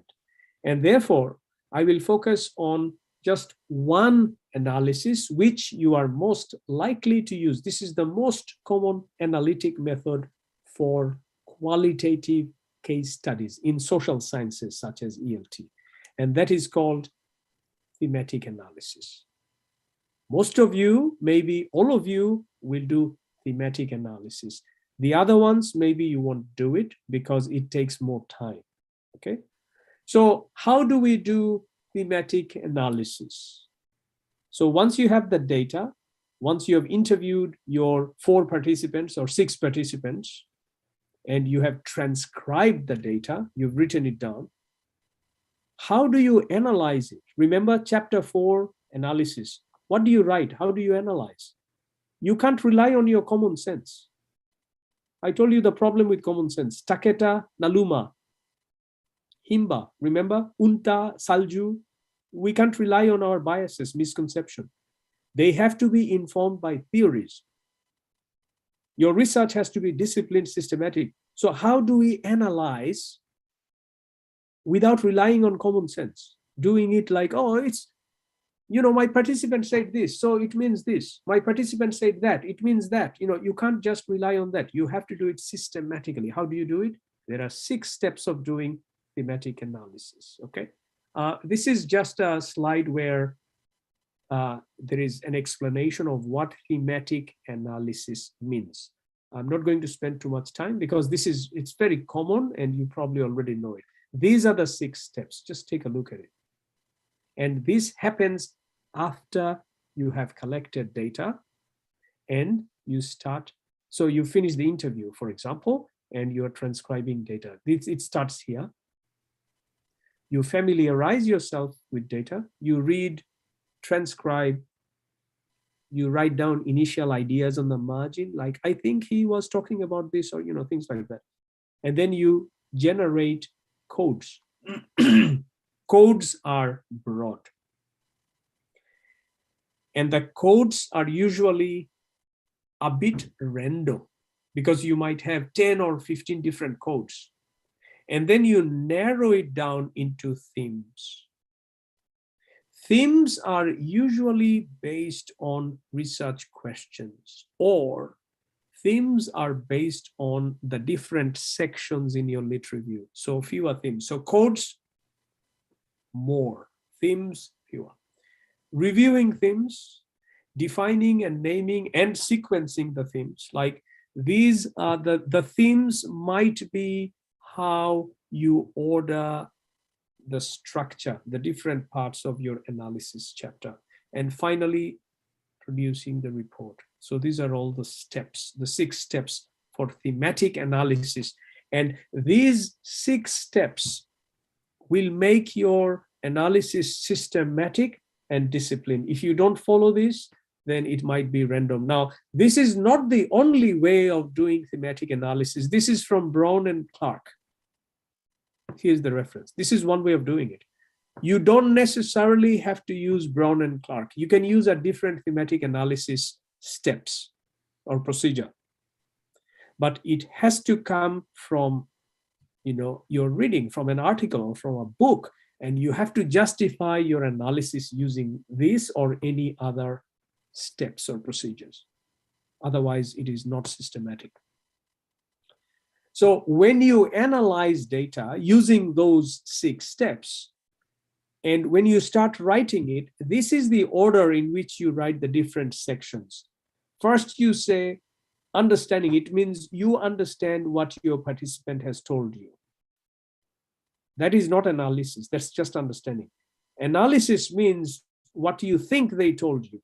And then evaluation is when you make a judgment about how it corresponds to statements from other participants. Synthesizing means you have 4 or 5 participants. They're all saying different things. How can you bring all of these things together? Synthesis, remember, analysis, breaking. Synthesis, bringing it together. Okay. So if you don't synthesize, then you're just reporting it in a list, like he said this, she said this, he said this, she said this. No. Synthesis means putting it all together. And then finally, expression. That is where you write your analysis chapter. Okay. Now, in the next 4 slides, I will be giving you examples of some practical tools to help with your analysis. 2 types of analysis. One is the analysis of the literature, which is chapter 2. Literature review is also analysis, remember. In a thesis, there are 2 types of analysis. One is analysis of past studies, previous studies, theories. It's a literature review. That's also an analysis. The second analysis is analysis of your own data, the one that you've collected, interviews, surveys, etc. So in the next 4 slides, I will show you 3 tables that you can use when you're analyzing your data and when you're analyzing your literature or doing your literature review. Okay. I'm not going to explain them because we don't have much time, but I'm going to make these templates available to you so that you can use them on your own, and you will find them very, very helpful. My students use them all the time. So here's the first one. This is a question for research design. So, and we call it a methodology alignment table. So if you look at these different components, your research purposes, what kind of data you need to generate, analysis approaches, and then guides and informing sources. This is where the theories come in. So what you do is consider these questions and fill in 2 with the method so that there is an alignment. Okay, there is an alignment. So you can use this before you start collecting data. Otherwise, you know what happens, even for PhD students. After they finish data collection, they realize that they were asking the wrong questions, or the data that they received is not sufficient for them. It is not enough for them. It's too late. They can't go back and ask them more questions. So you need a research design alignment table to use at the beginning. It's very easy to use. You don't have to write this in your thesis or proposal. This is for your own planning. And this is another way where you can make sure your approach is disciplined and systematic. Otherwise, it will be random. Okay. Here is the second table. And this table is for analyzing not the data, but analyzing the literature review. So when you read articles for your thesis, you might have to read 20, 30, 40 articles. Okay. When you read articles, what do? You highlight them using different highlight colors or markers. You underline, you make stars, you circle some words, you write something on the margin, right? We usually annotate articles like that. And then what happens? If you want to cite that article, if you go back to it after 1 week, you realize you've forgotten everything. You have to just read the whole thing again because you don't remember. Although you have, highlights and words, circle, star, important, all of these things, you just have to do it over again. It's a waste of time. So instead of doing that, when you're reading any article from now on, I want you to use this table to write down 1 entry in 1 row for each article, where you point out these things from each of the articles. And you write it down so that you never have to read that article again. Okay?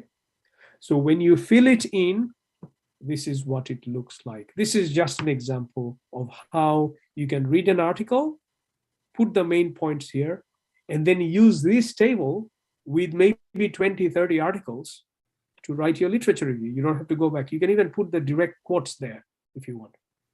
So this is the second table. The third table is about analysis. So the first table is about data generation, this one. Okay. The second table is about the literature review, this one, which is the same as this one.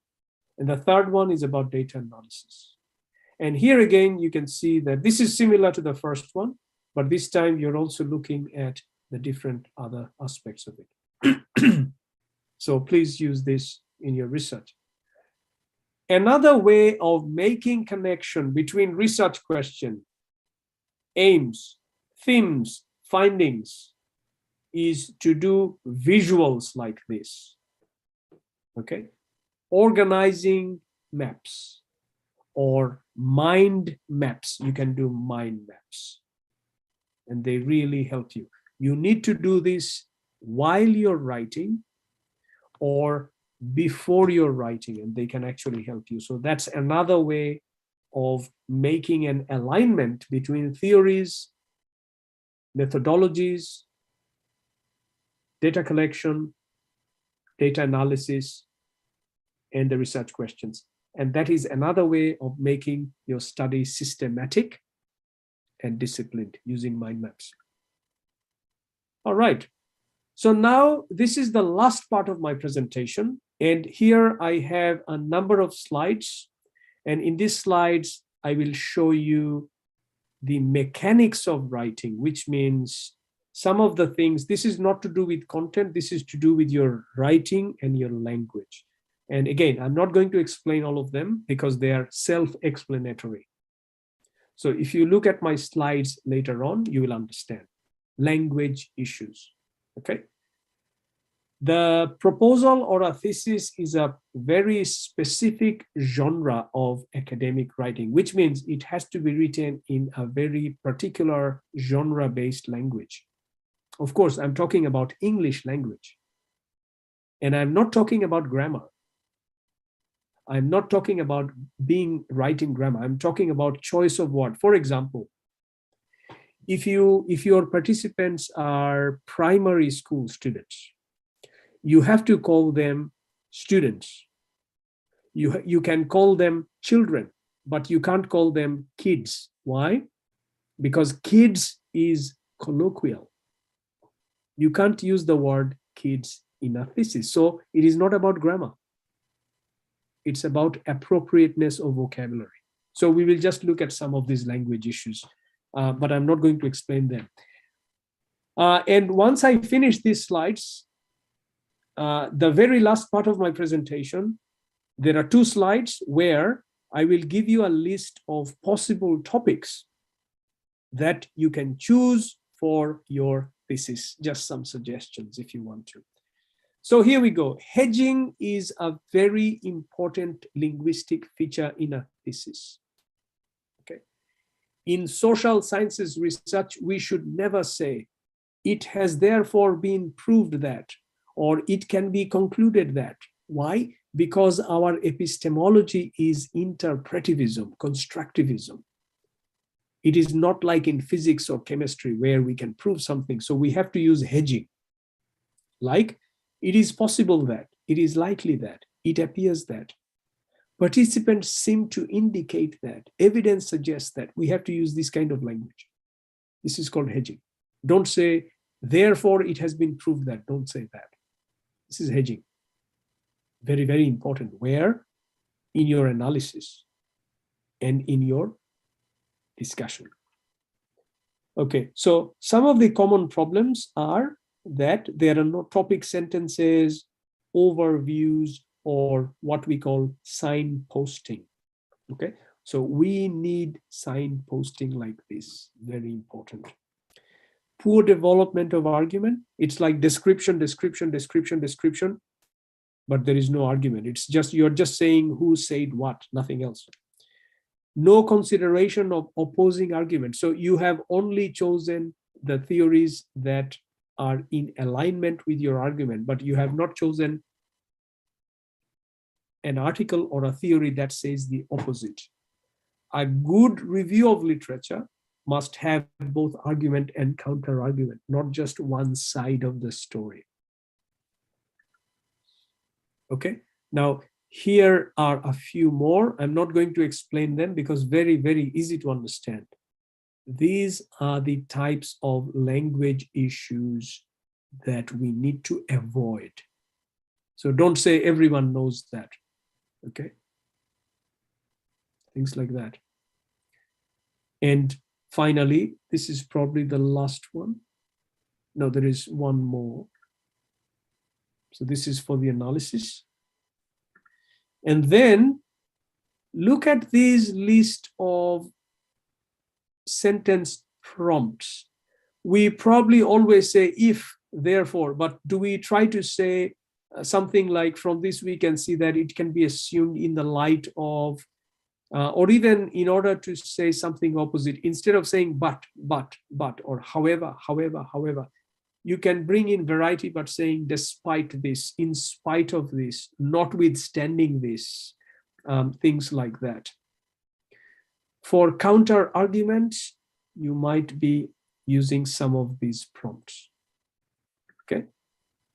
Now, these are some of the topics you can consider for your thesis.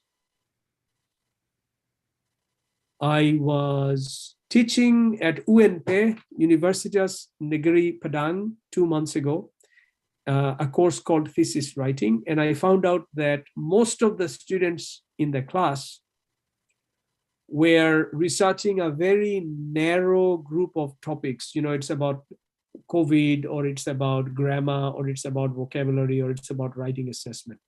And I told them, there are hundreds of topics. Why are you not thinking outside the box? Try to find something original. So these are some good topics that you can choose when the time comes from your thesis. Do you need more? Well, here are a few more. These are some of the most important topics in ELT right now. Okay, now I have a homework for you, but because this is not a workshop, it is a class, so I can't check it. You do it by yourself, which is to write one sentence like this, okay? This is a very long sentence, but in this sentence, you have everything condensed. You have the ontology, epistemology, methodology, approach, aim, context, topic, method, and the research question. So 5 or 6 things in one single sentence. So the homework that you need to do, and then you can show it to your lecturers, is to write just one sentence, and in that one sentence, try to bring in all of these 6 things together. It would be difficult to write, but if you can do this, then you can say, I know exactly what my thesis will be about, if you have all these 6 things. So try to do it, all right? And here is a quote. Basically, the quote means, this is just my best wishes for you, just my sort of encouragement to you. This quote means that sometimes we don't know what we are doing until we have finished it. So those of you in the classroom who are feeling nervous or anxious, or you have a lack of confidence, like, oh my God, I don't know what will happen. I think I'm not good enough in research. I can't do it. Remember that everyone feels like that. They have anxiousness, anxiety, etc. Once you finish it and you look back, that is when you realize what you've done. So this is what it means. You know, hang in there and don't worry about it. Research is often very messy. It has to be systematic, yes, but it becomes systematic at the end, not at the beginning. At the beginning, it is messy, not a problem. And here is my final slide, my final words of advice to all of you. Choose a topic that you really care about. Don't choose it because it is cool or because your best friend has chosen it. Something that you really care about. Choose an issue or problem, not just a topic. Remember what I said, topic, too broad. Issue, narrow. Choose a problem, not a topic. Perform research with your heart. Don't do it just because it is a part of your bachelor study, undergraduate study. Do it with passion. Be knowledgeable about latest research. So you have to read a lot. You have to read latest journal articles, not many, just a few. Don't use something that someone used 20 years ago. You have to know what other people have done. Try to see the real contribution you're making. What is the purpose of research? To improve our understanding, not to pass the test and get a certificate. Engage in constructive conversations with your supervisor, classmates, academics from all around the world. Talk to people about academics. So when you're contacting, when you make a new friend, or when you meet someone in the library or a new classmate, talk about your research, okay? And finally, this is my quote, which I tell to all of my students. Good research is always collaborative, okay? Not competitive, which means let us help each other. You're not competing with each other. It's not about who gets the highest grade. Good research should always be helping each other, not competing with each other. Thank you very much. These are my contact details. On the left, this is my email address. On the right, this is my social media. So if you want to remain connected, I'm on Instagram. This is my handle. I'm on Twitter, same thing. I'm on Facebook, same thing. This is my social media handle. I look forward to being in touch with you, and I wish you all the best in your studies. Thank you very much. Okay, thank you very much for Dr. Rakev. So please give applause, guys.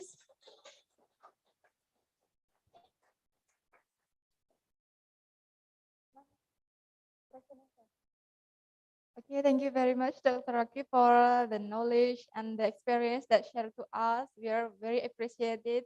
And it's time for question and answer. So for the participant in the class, please raise your hand if you want to ask question, and I will give the mic.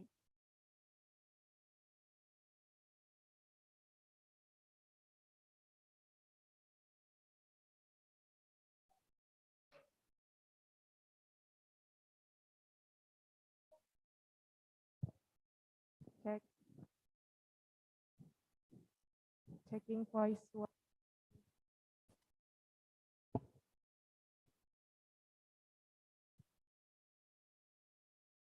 Check, check, check.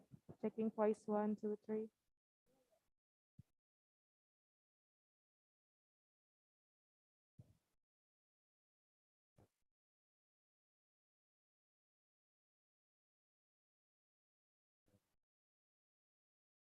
Okay, thank you for this opportunity. Let me introduce myself. My name is Lawana Dahrijau Fanisova, but you can call me Fanny.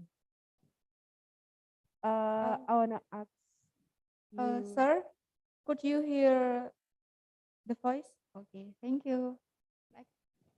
Okay, that I know the hardest part of qualitative research is selecting topic. So then, and how to find interesting topic for research so that others don't get bored and can inspire them too.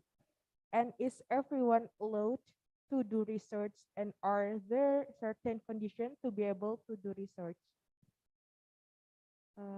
Thank you. That is for me. Wassalamualaikum warahmatullahi wabarakatuh. Waalaikumsalam. So, Fanny, that's a good question, Fanny. I think I already answered the question, which is how do you get a topic, a good topic, right? So I think what I said in my last slide was that you should choose a topic that you really care about, a topic that is important, not just according to your lecturers or according to your friend, but something that you are really interested in, a topic that has bothered you about, a topic that you see there are some problems in, and you really want to know more about the topic. So choose a topic that you are really, really interested in and you want to know more about. So that's one way of choosing a topic. The other way is you can look at some of the suggestions I made on my slide, and you can choose one of these topics, because this is a list of topics that are considered to be contemporary and important. All right, Fanny? Okay. Thank you. So the second question is, And is everyone allowed to do research? And are there certain conditions to be able to do research? Are there certain conditions to do research? What kind of research are you talking about? Sorry, the question isn't clear. Maybe we are as a student, not maybe the research that is come from the lecturer usually. So can we make the research too? We as a student.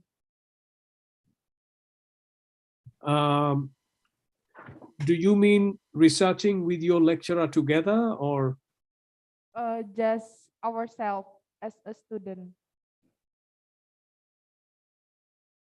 I'm not sure about the question. I think it depends on your university. I mean, I haven't been to Walisongo University, so I don't know about, maybe Bu Saida can answer the question. I'm not sure about it.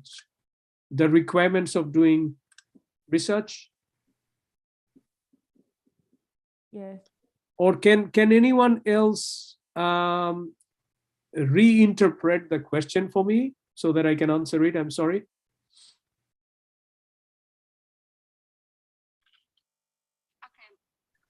Hello, Rakev, can you hear my voice? I can hear, but not clear. What about now? Yes, much better now. Yes. My name is Lulu. I'm the person in charge of this class actually. It's really nice to meet you in person virtually, Rakev. Then I think I can interpret the questions from the students. For example, maybe we have the rule that the students or undergraduate students cannot do certain topic of research, for example, classroom action research, because it belongs to the in-service teachers, not the research. Yes. So maybe that's the questions. The Okay. positioning the researchers, I think. Yes. Thank you, Lulut, for explaining to me. I can't answer the question because it is a context-based question. It's about Indonesia, and I don't know about it. You're supposed to know it better than me. So I don't know the requirements and the limitations for participation. So I'm not sure about that. I think the university lecturers or administrators can answer that question. Yeah. Okay, thank you, Rakev. Thank you, Lulut.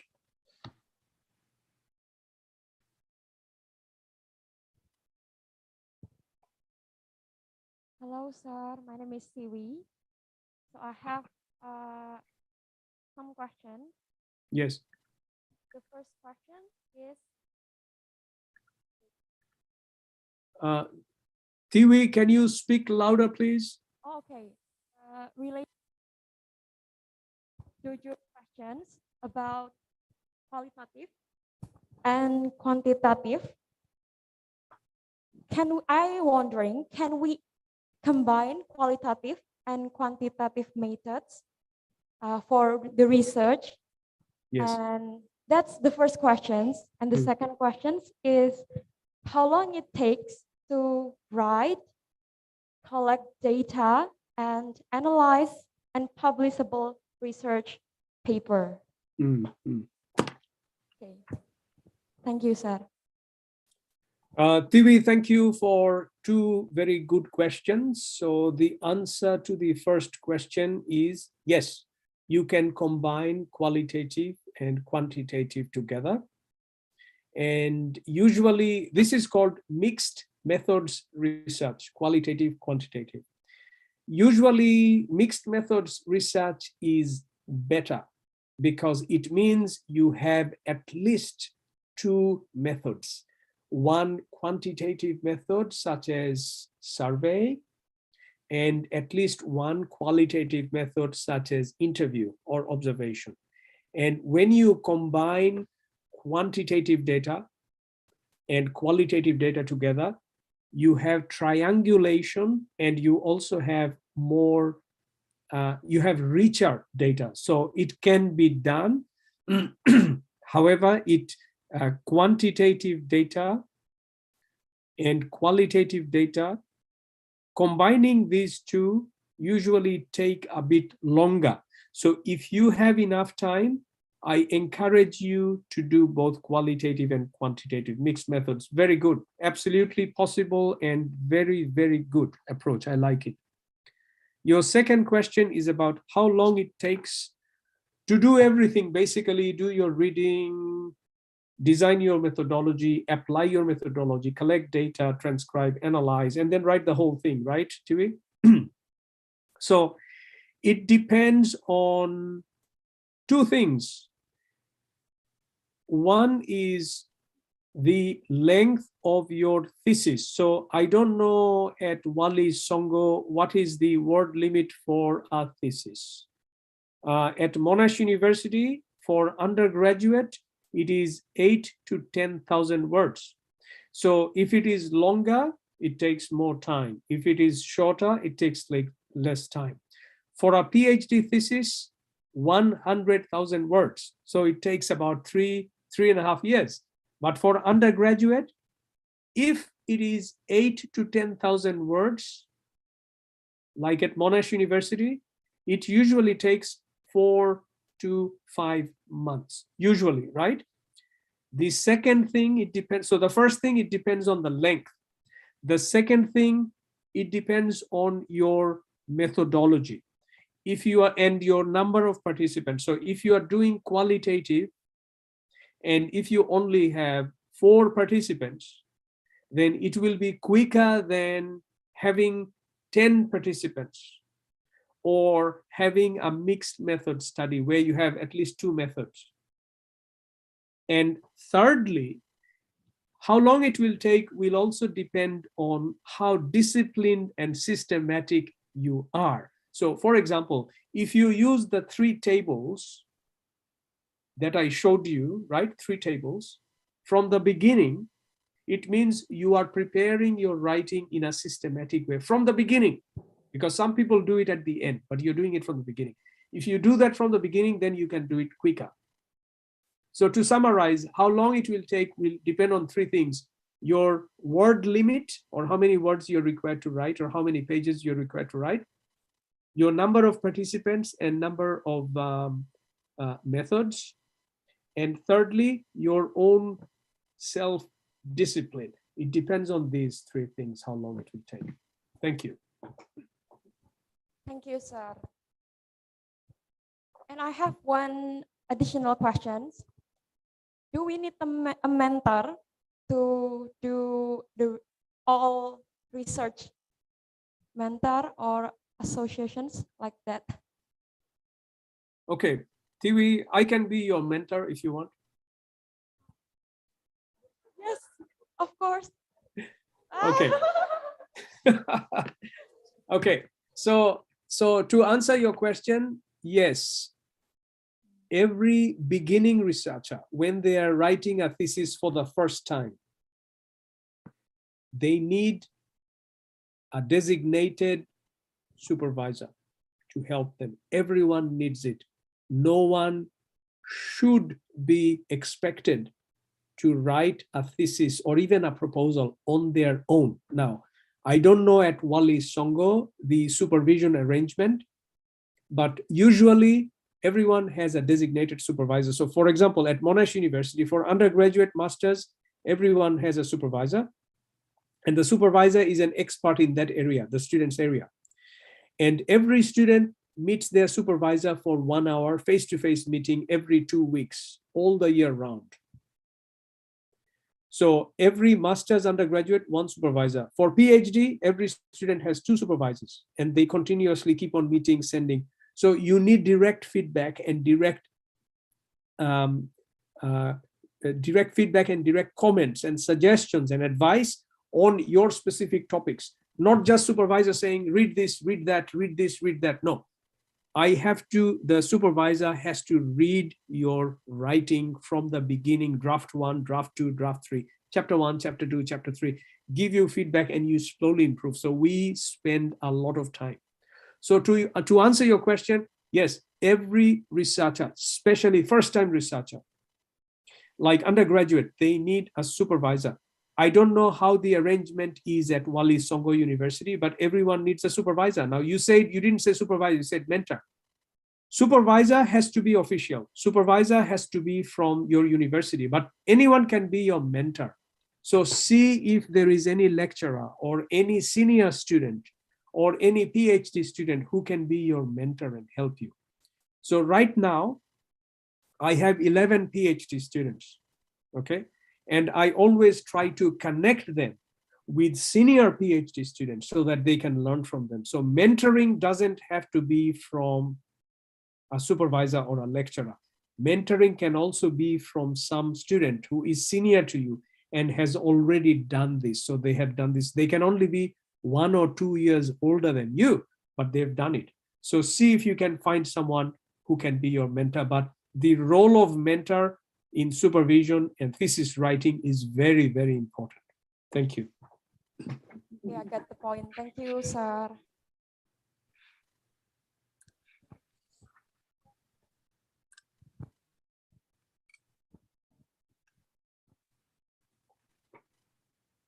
So time is over. Maybe one more question because I have to leave.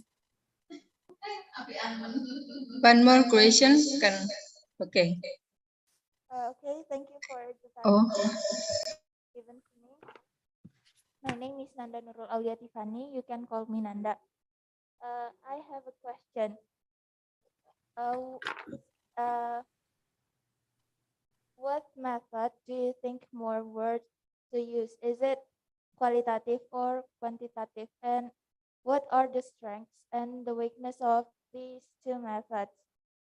And also, how do we know which method should we use in our research? Thank you. All right. So Nanda, thank you for your two questions. The two questions are actually related. So you want to know about the strength and which approach is better. So which approach is better or appropriate depends on your topic. So, and on your epistemology. Are you interested in numbers or are you interested in description? If you are interested in numbers, quantification, then quantitative study is more appropriate and you need a large sample size.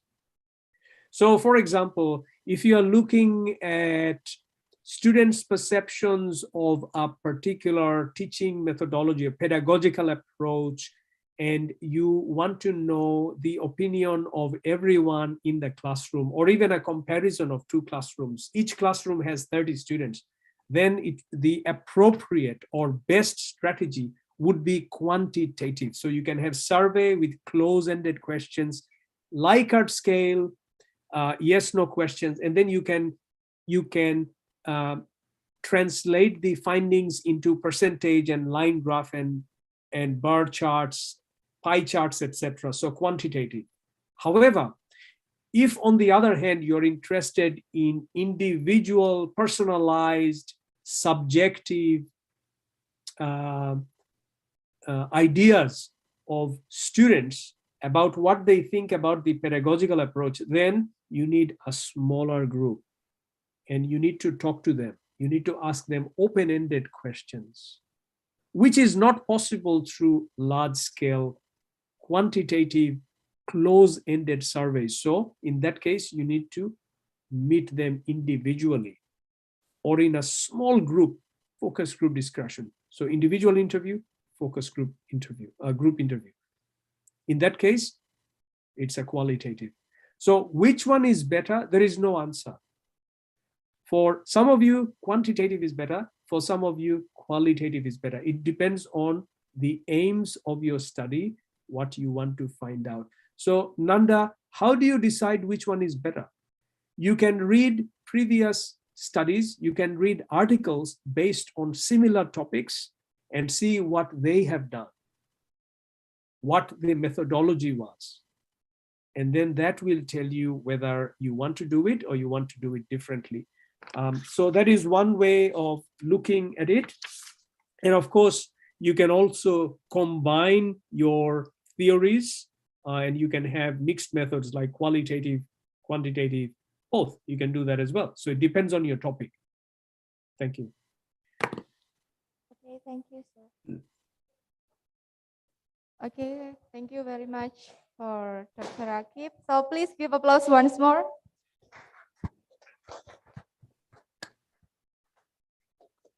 Terima kasih. Thank you, everyone. Okay, terima kasih Dr. Rakev. So before we go to the end session, please all the participants that join online to on camera that we will take a picture.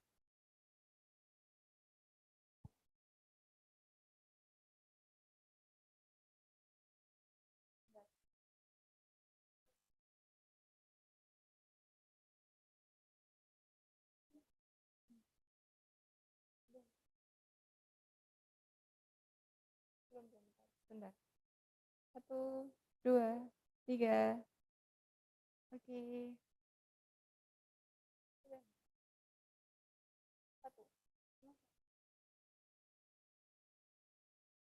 Okay, thank you, sir. And then the next session, I'll give it to the master ceremony. Okay, thank you, Mr. Rakev, for the explanation. Now we have come to the end of the agenda. Me, Rizky Ramadan Raini, as master ceremony, would like to thank the audience for the participation, and we also apologize if there are words or actions that are unpleasant. That's all from us. Thank you. Wassalamualaikum warahmatullahi wabarakatuh. Waalaikumsalam warahmatullahi wabarakatuh. Thank you very much. I really enjoyed it and I look forward to seeing you in Semarang. Okay, bye everyone. See you. See you, sir.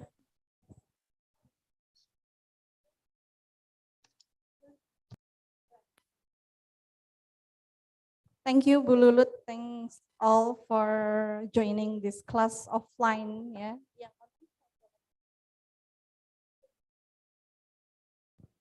Jadi ini dulu di stop.